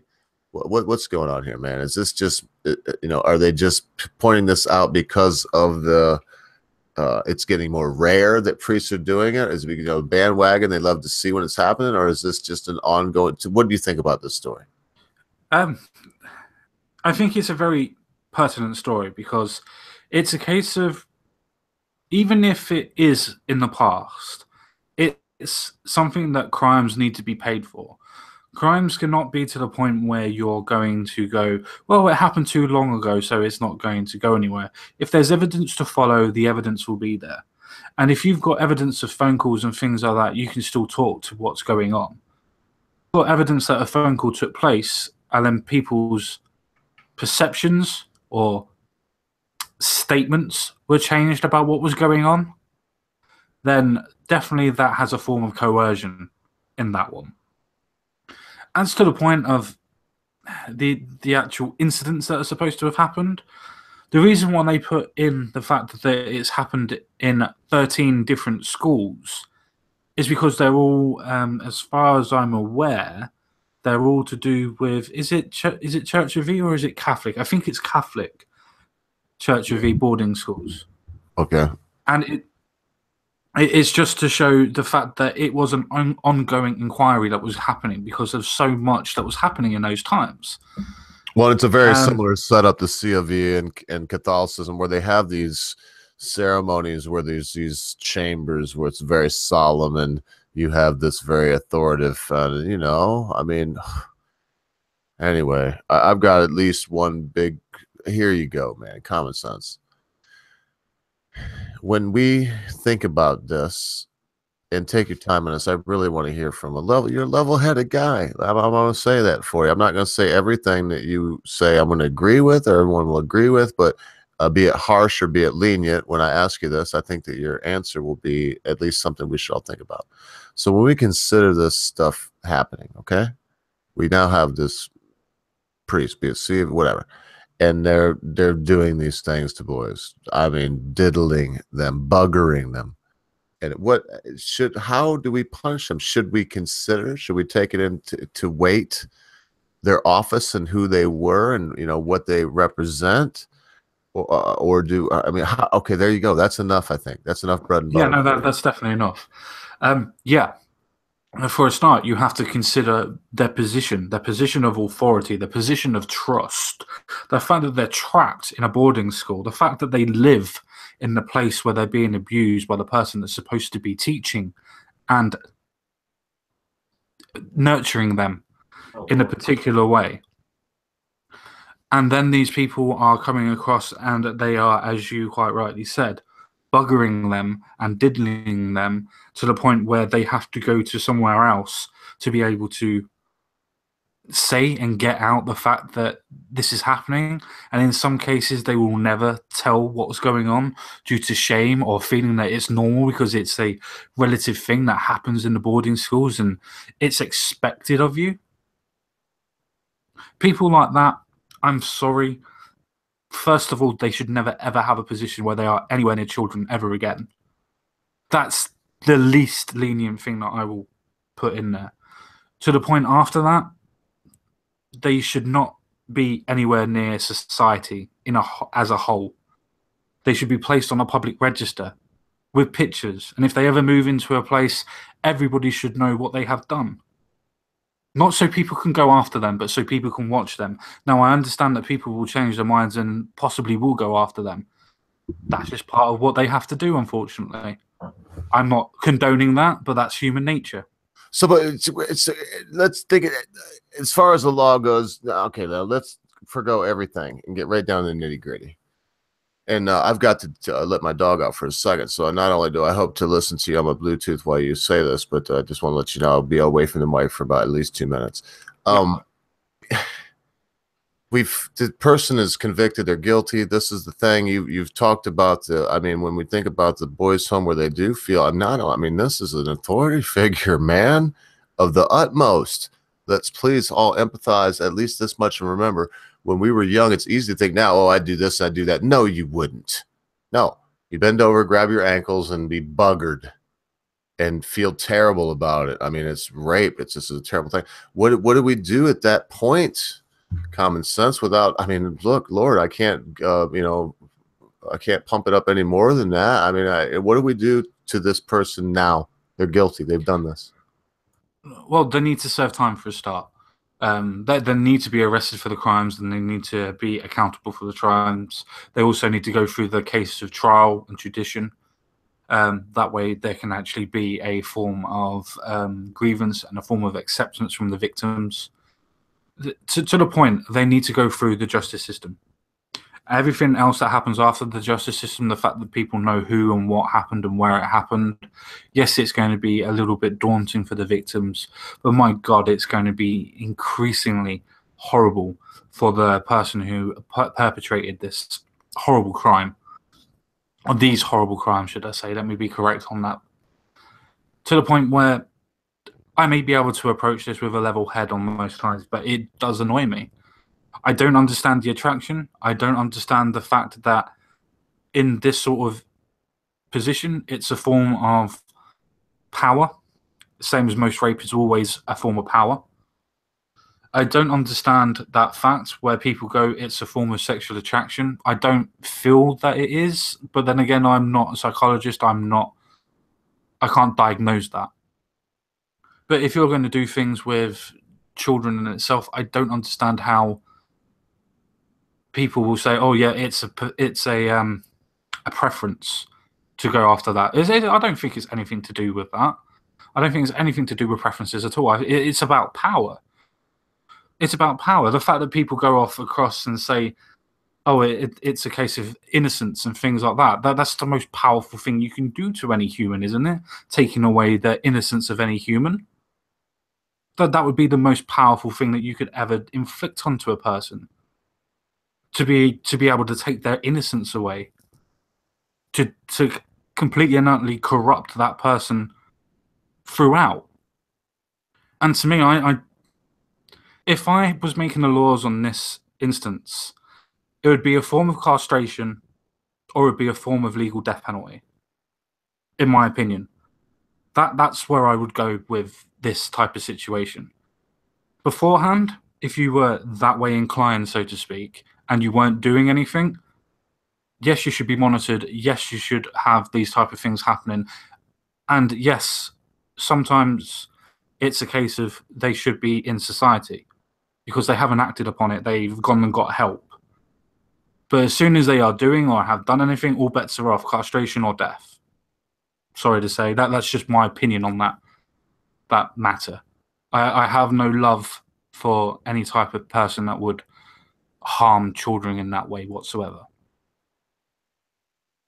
And I don't really have too much else to say on that.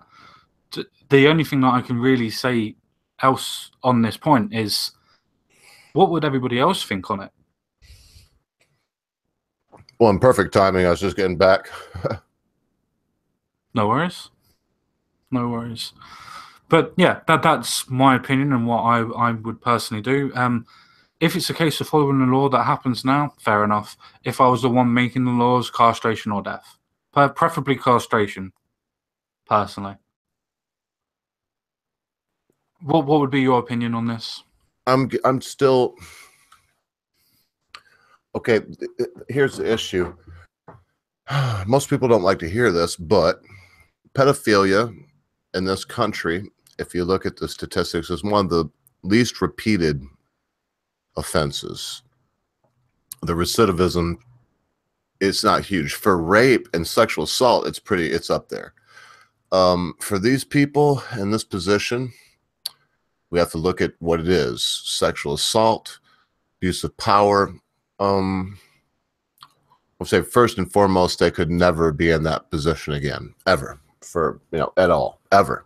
Not even deacon, nothing. They could never be in a position of power over anyone for anything. That would go a long way into not only making sure they couldn't do this again, but it would be a stiff form of punishment for these people. I've stopped short of castration or chemical, anything like that, because the connotations of it. Now, do I like the idea? Yes. What I like the idea even better of is not solitary confinement, but 25 to 30 years of good hard labor, working in a vegetable patch somewhere. That's how I think this should be taken care of. And then after that, I don't know, you get a job washing dishes. Life over is what I'm saying. Life wouldn't be over at that point. Their choice of what they do in life would be over, yes, but their life would not be over. Right. Well, right. But what they love to do, because you got to say, and I want to say this, I've read the book. Her name's Sturgeon. It's not Sturgeon. It's something Pike. It's a fish name, I want to say.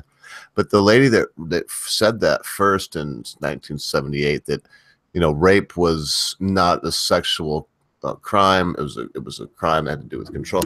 Yeah, in a lot of cases, yes, that's true. But let's not take the fact that humans like sex out of it, and the fact that these people get their jollies off on it. Let's not take that out of it, because it almost makes it too clinical.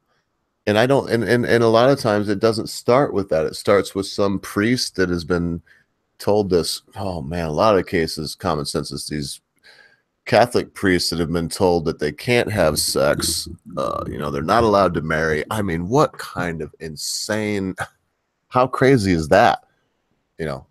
That's no, crazy. I agree, but that's to do with the faith, though, isn't it? That's the whole idea. If you're going to be ordained, you're supposed to be giving up your life to God. I understand that you have your earthly afflictions, so to speak, as they would call it. But surely that is the point that you would actually be giving that up because you're giving yourself to God. Man, I go back to what we were talking about before. I'm sorry I turned the lights off too, but man, the back, man, it's like I'm getting a slight headache. We're gonna do this because it's good therapy for me. But it goes back to the same thing. These people, let's say, God forbid, I won't use either one of us for an example, just for the jinx factor. But a person that has been married for a while, good decade or so, some terrible accident at work, okay, and that in this accident they get demasculated, they get their torn off, and so now their wife is a good wife, good woman, and all of her sexual needs, without also going into a lot of detail, are taken care of by her husband, and without worry about his own self, because he would like it, and the whole 9 yards. Still, wouldn't you want to have that thing we talked about with the hand on the, you got it. That's such a huger part for any sane person. And these people, they're deprived of that. So they go out first. And no, I'm not making an apology for them, common sense. I'm taking a long time to say this, because these delicate topics that you pick, we have to take firm stands. But we also have to remember that you're right. No, the life wouldn't be over, but they would have to face, because it would be equivalent to them, one of us having to face not having Mrs. Sense or Mrs. Ogre next to us at night and being alone. That would be terrible for either one of us. I don't have to ask you. I don't want to think about it. But we didn't do anything. This person did something, and we're taking away something that is that fundamentally ingrained. And I go back to saying that, yeah, man, it's crazy, and it doesn't come from the religion, man. I will always defend that. Can I ask you a question? Yeah, of course. I understand the point that you're making. I really do. I do understand the point you're making. But is it not their choice to stay ordained? Can they not leave? Yeah, they could leave. To be unordained, a person doesn't decide that, but the church does. But they could step down anytime they wanted. But these people, I mean, let's face it, man. I'm just. Let me elaborate then. If it's a case that you are getting to these points of sexual frustration, shall we say, for instances of not being able to follow one's natural urges, and you are finding yourself more and more attracted to certain situations that are going on, surely at that point you should realize that you are now not following the way of God.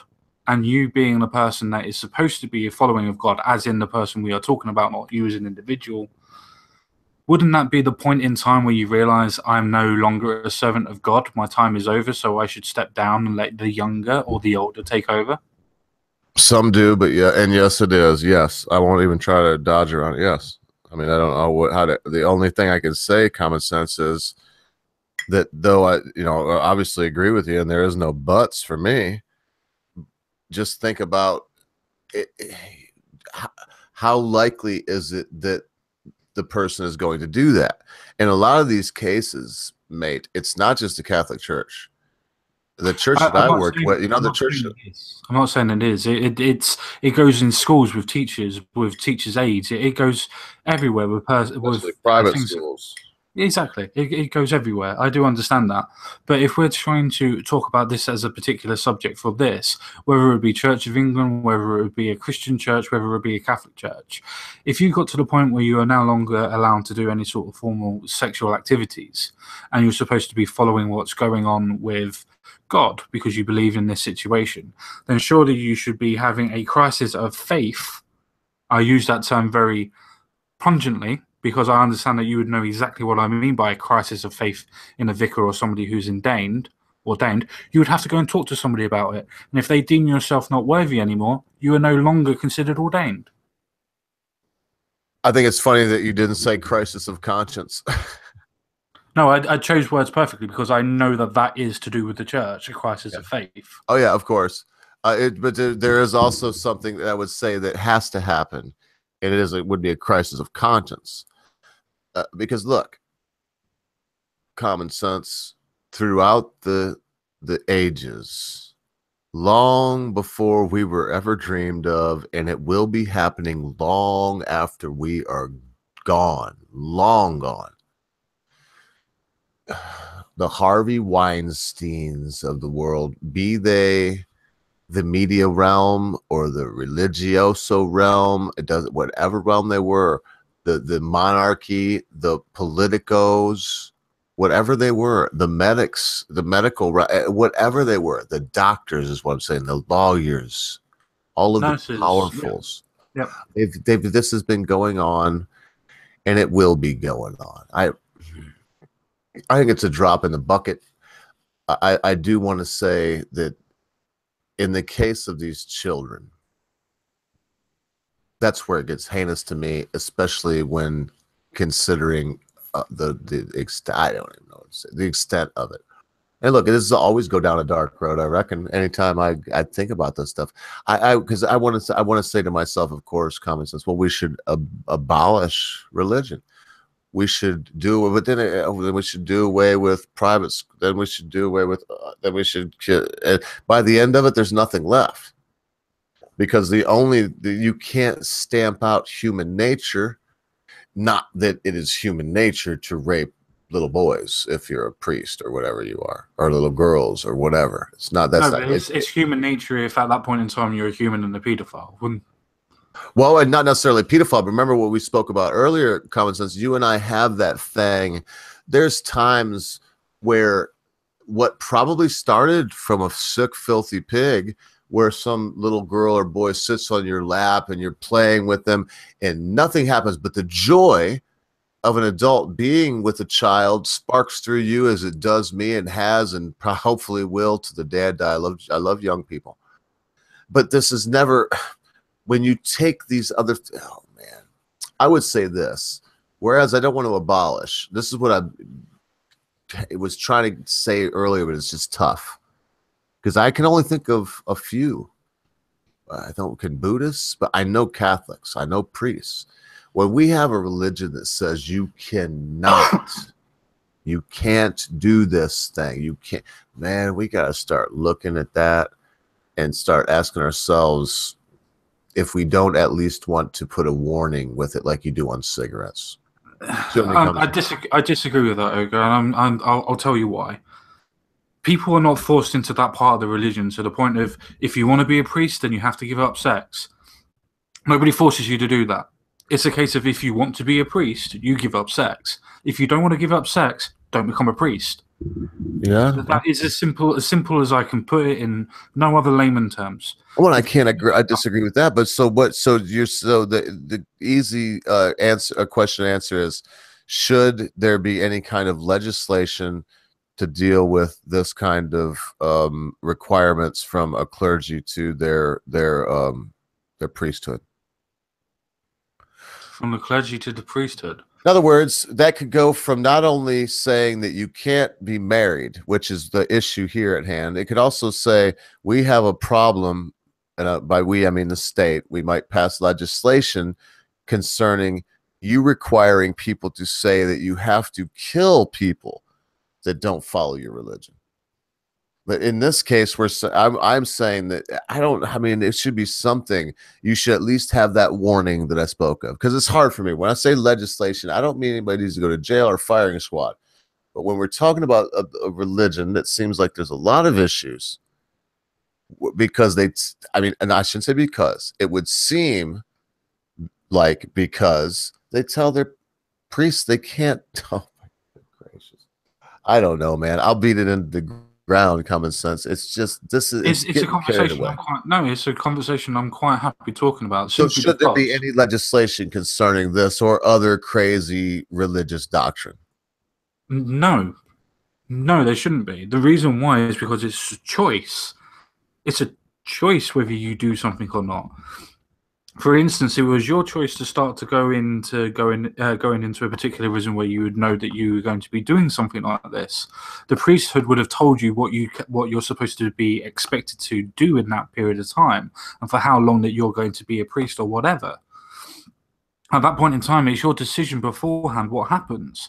And then, for instance, if you do decide that you're going to do that, then it is your decision if you're going to act upon such urges that would make the devil shiver.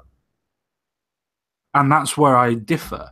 If you know that you're going to be hurting the innocence of children at that point in time, when you're supposed to be a God-fearing man and God-teaching man, then surely you are not a person of God and you shouldn't be there in the first place. Yeah.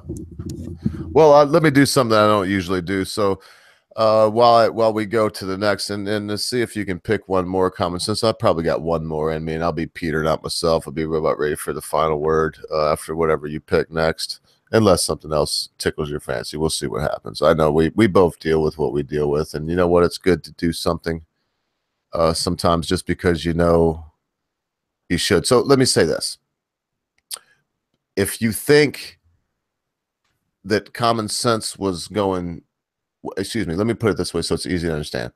Press 1 if you think it's not going too far to castrate these powerful people when they get to this point where they're doing these unspeakable things to juvenile boys, and they're found guilty now, mind you. They've done it many times. A lot of these cases with priests, I don't want to go too far with this explanation, but I want to be clear.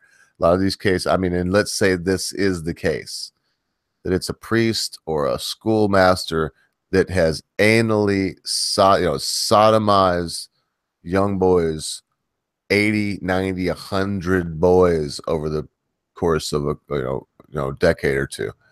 Is it saying too much? So no, that we already got ones. So if you think it is saying too much, press 2. If you think that's just going a little bit too far, and when you say, to take off the old the veg off the, say the meat and veg, right? Common sense. So when you talk about taking the veg off, be it chemically or another way, it's going a little too far. So far we do have it. I won't name you. Anybody can see it in the chat. We got at least some people paying attention. And 1, 2, 3, 4 folks just say right away, no, that's not the consensus amongst our listeners that have a brain and are listening. Common senses, they're with you, man. When it comes to this kind of thing, apparently the people have spoken and drastic measures need to be taken. We shouldn't take these things lightly. And whether the ogre likes it or not, no. If you go to this extent, the people say you got to snip, got to come off. I agree. It makes sense. They can't reoffend afterwards, can they? Correct. Well, I know. Also, people have done, after that kind of thing, people have reoffended. And in, I believe it was, I want to say China, the place where it happened, the person reoffended digitally. And it's because it was like, remember, we say that it's not a sexual thing, it's a dominance thing for these people that are really that bad off. And what they ended up doing in the end was they executed this person because they castrated. It wasn't enough. They were still doing these terrible things to young people. And so they just, instead of snipping the old bollocks, they snipped the old jugular. So do you have another one of these? Thank you, too. Again, I'm not going to keep kissing your butt, but that was a great story. It's a tough one to touch, but, I mean, the BBC did it. I don't see why you and I would ever be afraid of it, and we weren't. I think that we both give our 2 cents on it, and it put them 2 cents together, and it would turn out great. Yeah, no, it's not too bad. Let's do number 4, the Chinese obedience school closing. It's right at the bottom. I sent you another link, so it's right at the bottom. Oh, that's right. That's right. I was going to say that was gone, but there we go. So let me see here. China closes school teaching women. Oh, let me get this over here where everybody can see it, shall I? And this doesn't do me one bit of damage whatsoever with any more lights that will aggravate me. It says China closes school teaching women to be obedient. Chinese authorities have shut down an institute that was teaching women to be obedient and subordinate to men. Dang it. The Education Bureau said that the institute, which claimed it taught traditional virtues, had violated socialist core values. An online video showed lectures speaking out against gender equality. Well, I wonder if that's not what it spoke out against, but let me carry on. While other advice to women included not fighting back when being beaten. Oh, that's rough. Can't argue with that one. China has seen a rise in similar institutes in recent years. So apparently there's more than just 1 or 2 of these. The viral video posted by news website Video Pair shows teachers at the Fushan School of Traditional Culture telling women they should not attempt to have a career, but just stay at the bottom level. It urges women to unconditionally obey their fathers, husbands, and sons. Reality check other things. Our advice, blah, blah, blah, blah, blah. I mean, I think there you go, common sense. I'm going to say that this sounds extreme. I would like to know from a bird's eye view with an understanding of the culture exactly what they taught. I think judging by the language, this was probably written by a very social justice minded person. So there may have been some good in this. It may have been all good. It may have been some bad in this. It may have been all bad. But there you go. China shut it down. What do you think, brother? I personally don't think it's too much of a social leaning, because you have to remember that they're very good on culture, aren't they? As in letting the other cultures breathe and say that we don't understand the culture doesn't make it bad. So you have to go on that idea of the social injustices. Just because they use a word like gender equality doesn't mean it's the case how we would use it. If they are being told to be obedient to their fathers, husbands, and sons. So you think I jumped the gun on that one, is what you're saying? I jumped the gun on that, where I was like connecting it with total out social justice warriors. On this occasion, normally with the BBC, I would tend to agree with you. All right, so carry on. So since they said fathers, sons, I want to hear this connection you're making. Well, since they said fathers and sons to the point where they have to be obedient, that is gender equality, to the point of your mum can't tell you off. Sorry, you're supposed to be a partnership, aren't you, when you're a man and a wife with a child? Yeah. I mean, at least that's what I believe in our Western core values, and the fact that feminism has helped to the point where I believe that my partner is equal to what I am. Surely that's the point where this story is going, to the point of all the women that are in our Western cultures that still believe that feminism needs to be fought in this country and our countries as a whole. Surely their fight would be worth going to places like this in the Middle East, where there is social injustice, where there is gender equality, where there is no understanding of the fact that women are equal to men. Not in everything, but in social standings. And that's the reason why I picked this story. The fact that there is no outcry. This is a story I found that we would consider on the down low. I only found it by going across in different parts of the world to find out what was going on. This is not a story that was widely published in UK news at all. In fact, tell them what happened to the first link, Common Sense. It got deleted. So not only was it not widely published, but apparently news that you'd found for us to talk about, they didn't even want us to talk about, because if that link, if you wouldn't have stumbled across it that way, you'd see what I mean? They were trying to wipe it right out. Yeah. which is the reason why I picked the story, because if social justice and this idea of feminism is supposed to be so abhorrent in our country and our culture, to the forefront, should I say, not abhorrent, to the forefront of our culture and country, surely then we should be fighting the injustices in cultures where there is injustice. Isn't that the idea of having equality in the world? You keep on fighting all these battles in the UN. Why aren't you going across to the Middle East? Why aren't you going across to Asia? Why aren't you going across to the countries where there is inequality for women? Why are you fighting on problems of mansplaining and air conditioners, that the temperature's too cold for you? Why aren't you going to the point where people are still getting beaten by their sons and their fathers? Yes. They're told that they can't do anything. Why aren't you fighting in that corner? Yeah. Sorry. They can't do nothing. No, go on, Karen. So they can't do nothing. So in other words, help me understand.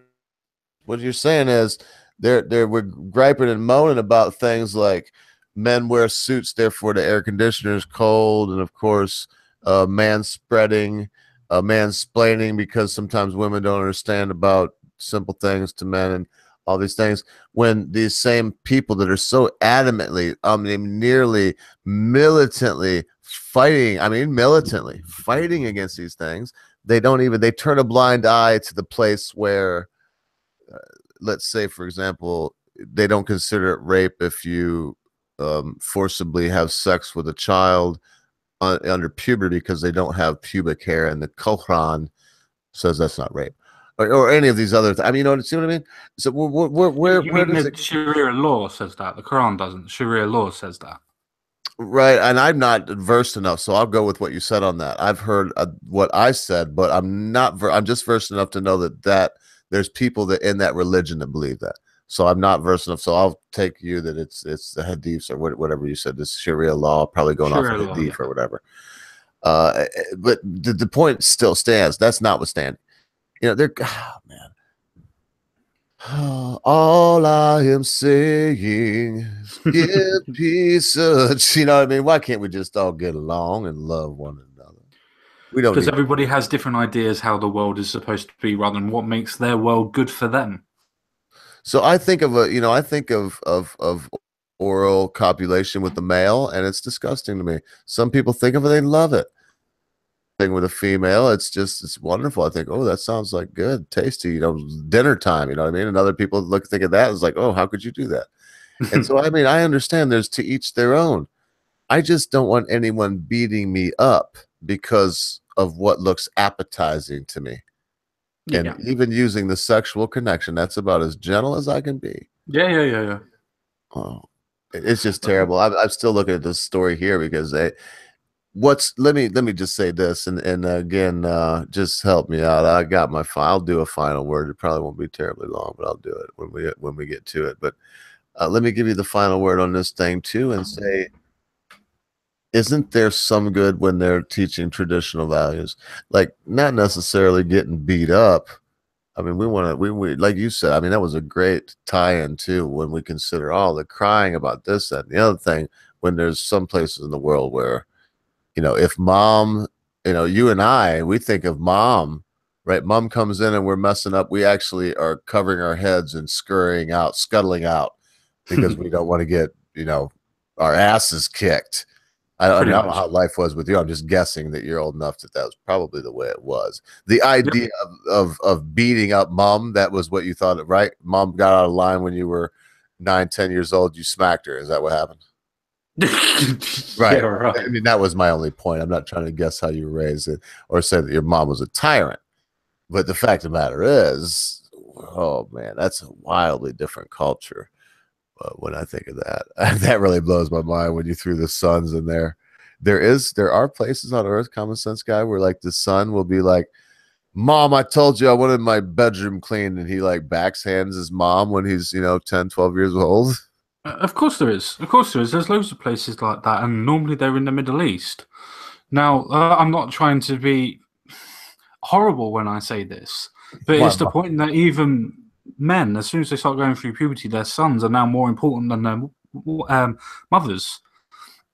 to the point where they are now eligible to take on young brides. But what about their daughters? I mean, so and I'm not trying to be the SJW in the room. I'm just saying.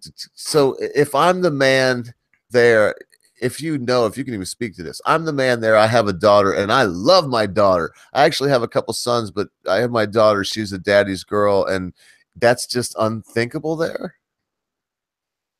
I wouldn't say it's unthinkable. I would say that it's more of a point that even though that you would love your daughter at that point, society would be the one that would be telling you what you can and cannot do. It's like Hidalgo. You seen the movie Hidalgo? Hang on just a second. Just give us 2 minutes. Oh yeah, no worries.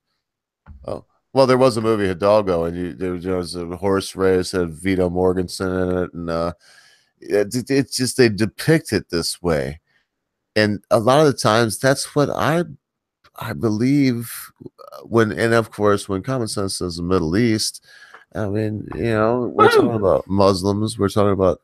Hey, are you back? Yeah. Oh, I ain't gonna keep filibustering and carry on.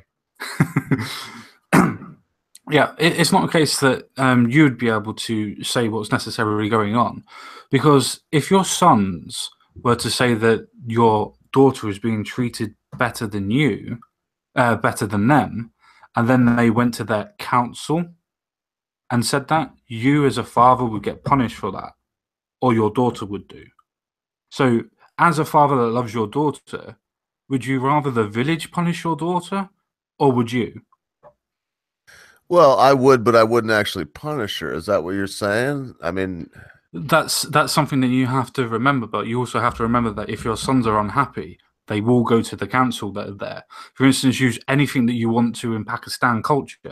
Man, I would like to think common sense that I would yoke it when them boys got home, that they wouldn't even come home, that they'd be so terrified of the old man waiting for him there with his belt in one hand and a steely glint in his eye, and a freaking rolled up newspaper in the other hand.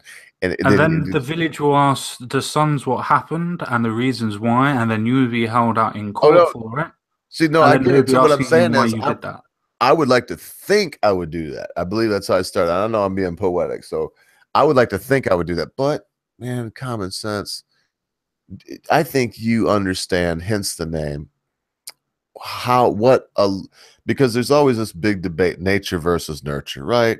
Exactly. If you ever been to college, or if you ever looked into psychology, anything like that at all, even not in college, even in grade school, that's the first thing they start talking about, nature versus nurture. It's as big as chicken or the egg.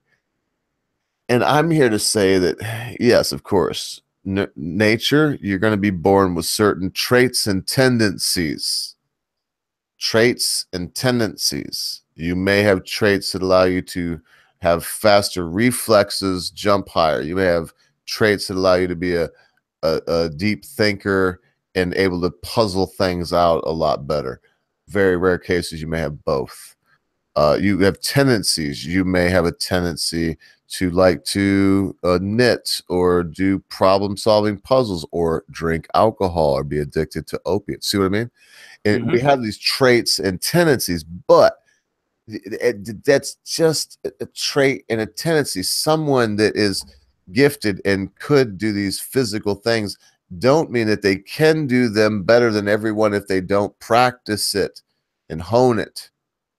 And same thing with the tendencies. If you tend to be an alcoholic or an opiate addict or any of these things, you can still divert that by staying away from. You see what I mean?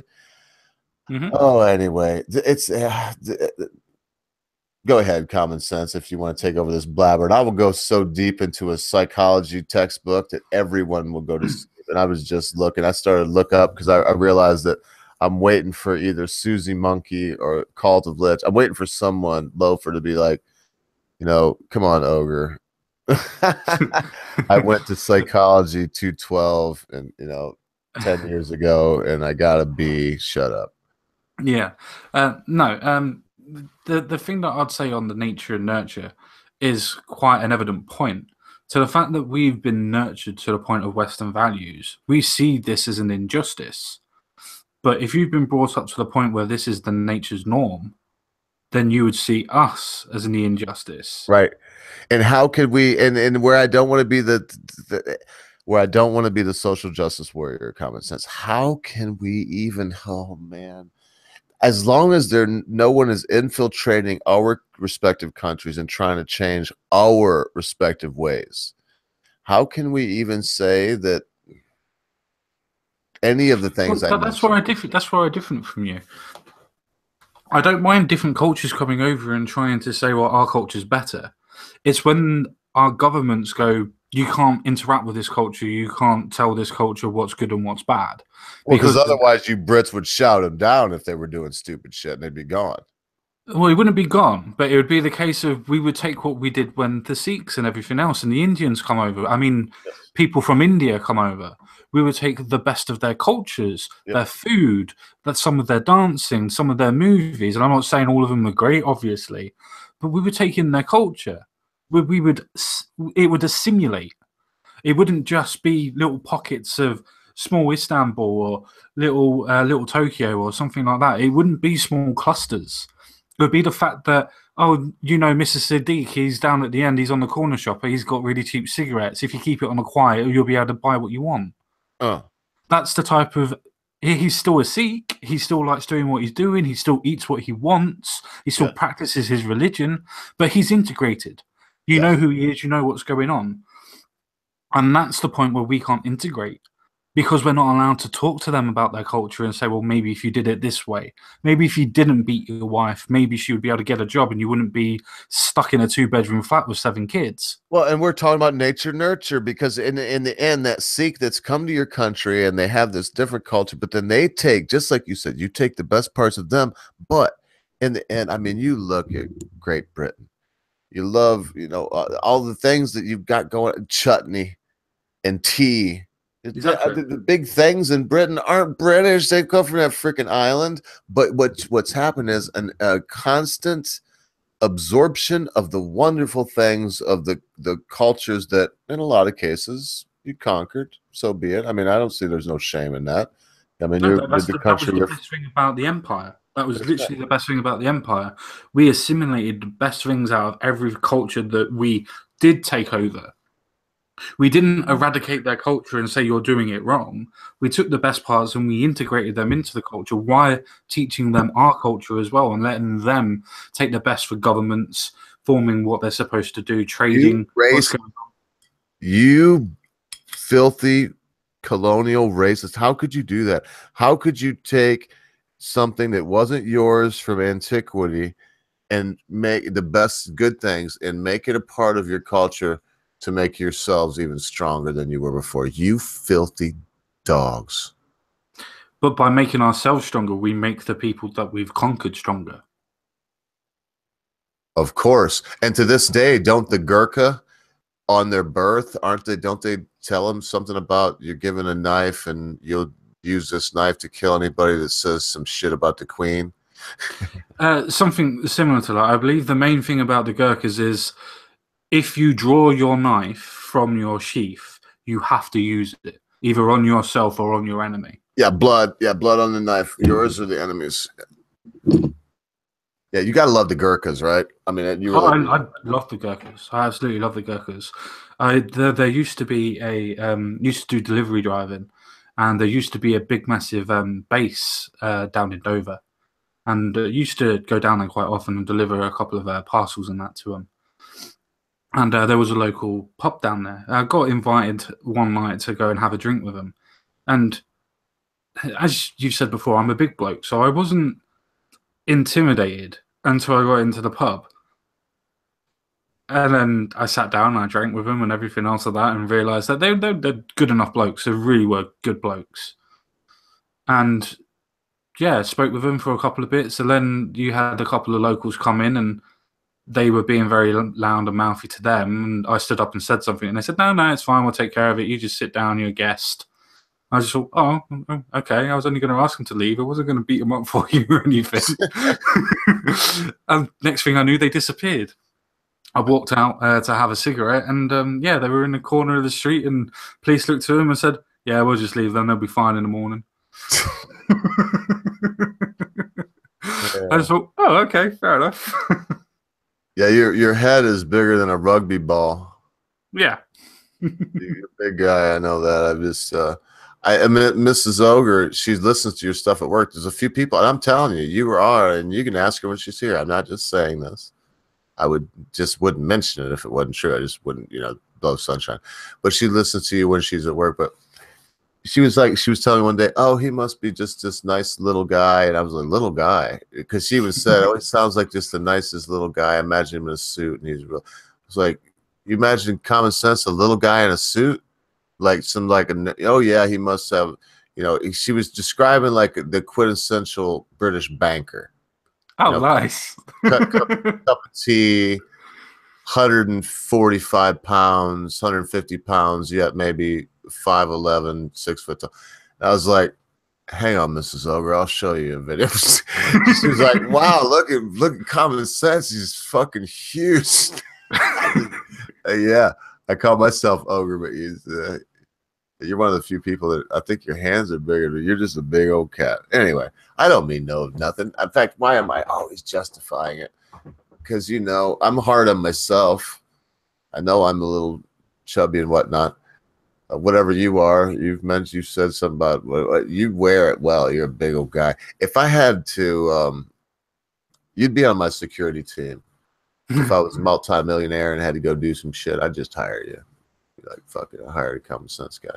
And you really wouldn't have to do nothing. Get a gun permit, come to a country where you could, like Sri Lanka or United States, wherever. Get a gun permit. I can go to Switzerland. I can go to Switzerland and get a gun license. Do it before the Brexit, right?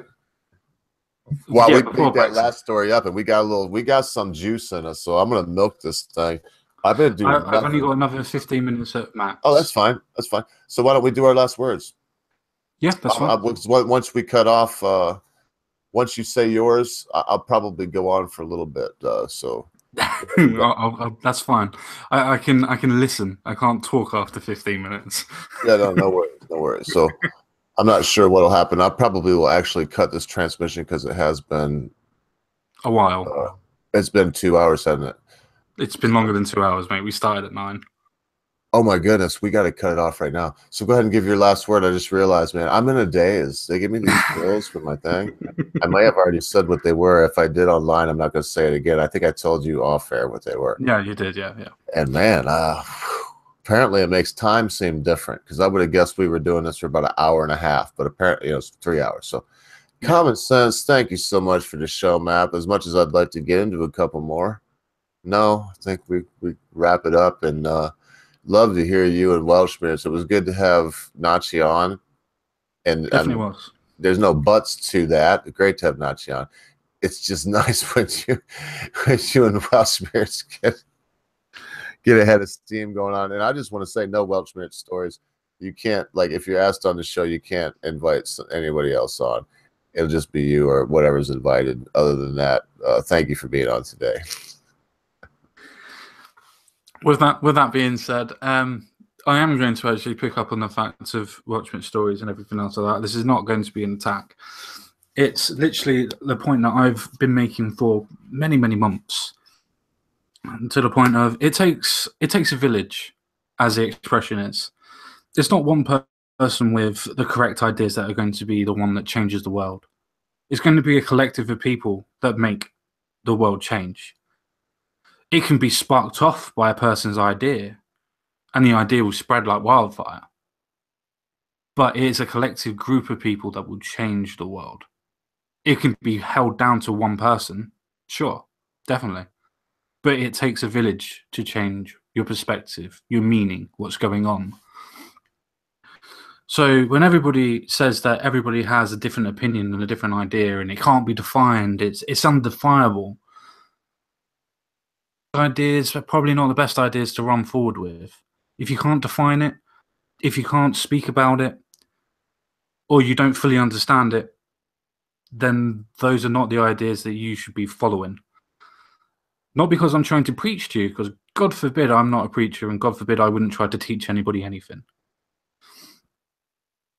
But it's the case that if those are the ideas that you're going to follow, and you cannot define those ideas, who are you? What are you? What are you following? Is it the sense of the idea because it's the name of the idea and you feel you need to prop it up because of your political leanings? And that goes for both sides, not just on one side. Or is it the point of the dogma and the rhetoric that has been fed to you from a previous generation? And that, again, goes to both sides. So many people will vote Labour because they've been told to. So many people will vote Labour because their friends do. So many people will vote Conservative because their daddy did. It's the point of do your own research. And as I've been saying and preaching to a point, it is your own personal responsibility in life that takes you to where you want to go. If you want to make something of yourself, as what's been said on today's stream, go make something of yourself. You can't blame mummy and daddy that they weren't rich and didn't give you any money. You can't blame the school for not giving you an education. You can't blame society for your problems. There are certain things where you can blame society for problems, as in crime and criminals and things like that. Fair enough. But for your problems, where it's a case of, oh, I didn't try hard enough, I didn't do this properly, I haven't got the job I want, there's only one person to blame. You. The only person who can change that is you. No form of appropriation, no form of government assistance, no form of government interactions or interference is going to help motivate you to be a better you. You have to do that. You're the one that has to take yourself forward. You're the one that has to propel your future forward. You're the one who has to give your kids that money to be able to make their lives better. Because after all, we're only in this world for a short amount of time. And in that time, we try to make ourselves better. But in that time, we lose that focus to make ourselves better. And we change it to making our focus, let's make our lives and the world better for our children. And that's where we need to focus. Focus on the fact that the world is changing and the fact that we can make it a better place. We can change it to be better. It's all a sense of ideas. Accept your responsibilities.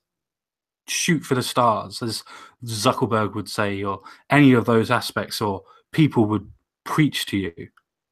Aim for the best. Aim for your best. And if you do your best, you'll never be disappointed. And I'll leave that there. Oh man, it's beautiful. I think I got one thing to say about what you said. It's so funny when people like you say something like, well, I'm not a preacher, and then go off into like a really good sermon. And I did like that. It was wonderful, man. It was so good. And yes, in a lot of ways, you are a preacher. You pontificate. And I just want to thank the folks that hang around. Some people know that we're wrapping up Common Sense, and they know that it's going to be our final word. One of the things I like about having a format, and I want to thank those of you that stuck around after Common Sense and I just really indulged ourselves. And I was talking about a timer, and I actually went off once when it shouldn't have because I didn't reset it, and it just really wasn't any kind of debate. It did, as Nachi pointed out, end up being like three guys that didn't think much about communism talking to one guy that apparently thinks it's the way that we should be. But yeah, Common Sense, I tell you, that was just beautiful when it's like, well, I'm not a preacher, and then boom, go on. I think too, I don't know if you mentioned, if you said you were from London or wherever you are, I always think of you as a, no nonsense kind of city guy. I don't know if you live in a big city or way out in the country, but I see you in my mind's eye, and whatever place that you live, to where you could go out of your door from wherever you're at, your flat, go down the hall and down the stairs and open the door, and you take a left and you walk about maybe a block tops, and you're already at a place where you can get something that you like to drink that comes in a bottle, whatever that might be, soda pop, whatever it might be. Then you maybe go another block, or even in that block you get some fish and chips, or some place where they serve coffee. I imagine you living in a city, you know what I mean? And there's something to be said for this. Sometimes some of your ideas that aren't communist in a lot of ways, they don't make a lot of sense to me sometimes. And I don't know if it's, I really don't know. In this world, what I want to guard from and I'm done. Whatever, including your beating you up or whatever that was. I don't know. I want to find in this world. There is a way to from each according to their ability, to each according to their need. There is a way to do that. Now, I don't want to just stick with it's Weltschmerz, the difference between the life that we would like, the world that we'd like, and the world that really is. I don't want to just say that's what it is. I said that to him today. It was just a dig. It was a dig at him. I mean, I see my co-hosts and someone going at it. Not only do I disagree with the guy, but my co-host and him going at it. So, I'm in high gear, of course. It's just the way it is. Watching Jordan Peterson, as I often do. What a guru, just a guru. And he was talking about how men, this whole idea of gender, that there is more than two and you can change it. No, he was talking about how men, we have there's this thing unspoken in men, even with common sense in myself. There's times where when we're doing our thing with the Britisher, the common sense guy, any of my tight mates, which those are them, and where I can feel that manly thing that says this is the end of this thing in this way. And I believe that we of all the things that we talked about tonight, this people taking advantage of other folks, it stems from, we should all have a certain amount of control over our lives. We should all have a certain amount of control over the people in our lives. We shouldn't have ultimate control over any of them. And I could go on and on and on about the things we should have control over and how much. But in the end, we shouldn't have ultimate control over anything, our lives or other people.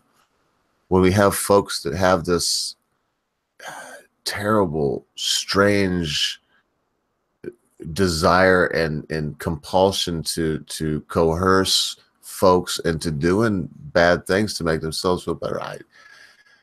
Oh man,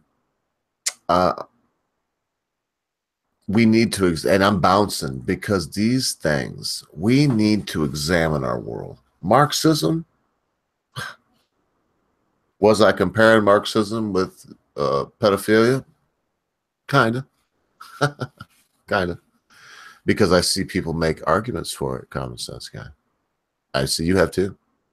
And when I see that, I realize one thing. I just coincidentally sent it Weltschmerz. I stumbled across this thing. It was like the life of Adolf Hitler. And I love documentaries. I popped it on, and it was part 1 of 5. I was like, wow. And this was an hour and a half long. And it turned out, yes, it was like 9.5, 10 hours of Adolf Hitler's great. I don't know that because I watched it all. I just watched the first 30 minutes of it, realized what it was, and then skimmed through a lot going, wow. In fact, I think I watched the whole first one. In the end, we allow all ideas, but we glean the best out. Much like the Empire of Great Britain now eats chutney. We take what's good. We call out what's bad. We're unapologetic about it. We don't say in the United States, we're so sorry that here where the ogre lives, not too long ago, 350 years ago, the local people would eat you, skin you, and eat you if you were an adversary and they won. They would kill you and eat you. Your babies, they would cook babies. I don't know how else to say it. We didn't keep that part. There are many people in this area that stick with Indian tradition, Native American Algonquin tradition. The ones that I know that stick with it the most don't have a bit of that blood in their body, and they'll be the first ones to tell you. But they stick with that way of being. They just don't eat people. So I could go on and on and on about this. One more time. Common sense. Thank you for these stories. There was a few others that we didn't get to, and I'm just going to ask you on air right now, Common Sense, is it okay if I copy and paste the show map from today in the low bar of this show so that people, whether it's the topics that we covered or other topics we didn't get to, can at least see what our agenda was? Is there any reason why I wouldn't do that? No, of course you can. Just remember to add that extra one that's underneath in your DM. Oh, that's right. That's correct. And I will do that. I will do my best to remember that. So look for that in the low bar. Thanks again, Common Sense, for the good stories. Look at that too, folks. If you want, we're not Drudge Report. But as we get away from things like communism and whatnot, we will try to stick to the news a little bit more than we did today. Also, I got to say it, and Common Sense just picked up my slack. I did not have one iota of input in the show map today. Common Sense just did a great job too. I don't want to say I taught him how, because the only thing he's ever seen is me doing, putting one out. It doesn't take a genius, but it does take a certain something to be able to put stories together that, as I said, I'll put it in the low bar and you'll see what I mean, because the stories are good and they flow into each other. You can see, you're like, oh, I can see why he did that one. Oh, I can see why he did that one. Oh, and then by the time you get to the end, it's like, oh, huh. All of these had a nice way to segue into each other.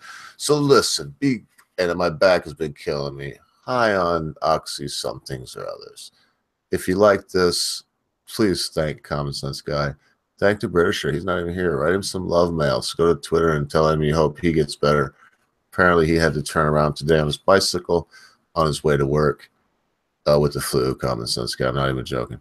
So let's all think about each other as my back is killing me. Common Sense Guy's going through his own thing. You do your own thing. Let's support one another, man. Let's not tear each other down. Let's not get too much into drama and focus on the bad. Let's focus on the good and appreciate life as it comes at us. And be good to your friends. Be good to your family members. Be good to your loved ones. Be quick to say you're sorry. Be even quicker to accept an apology, especially when that thing your friend, your family member, your loved one has done seems to be so huge you'll never be able to forget about it. Because constant viewers, my beloved Common Sense Guy, and Britisher, all of my friends, at a time you think not, your friends, your family members, your loved ones, your life, and your cause will depart from you.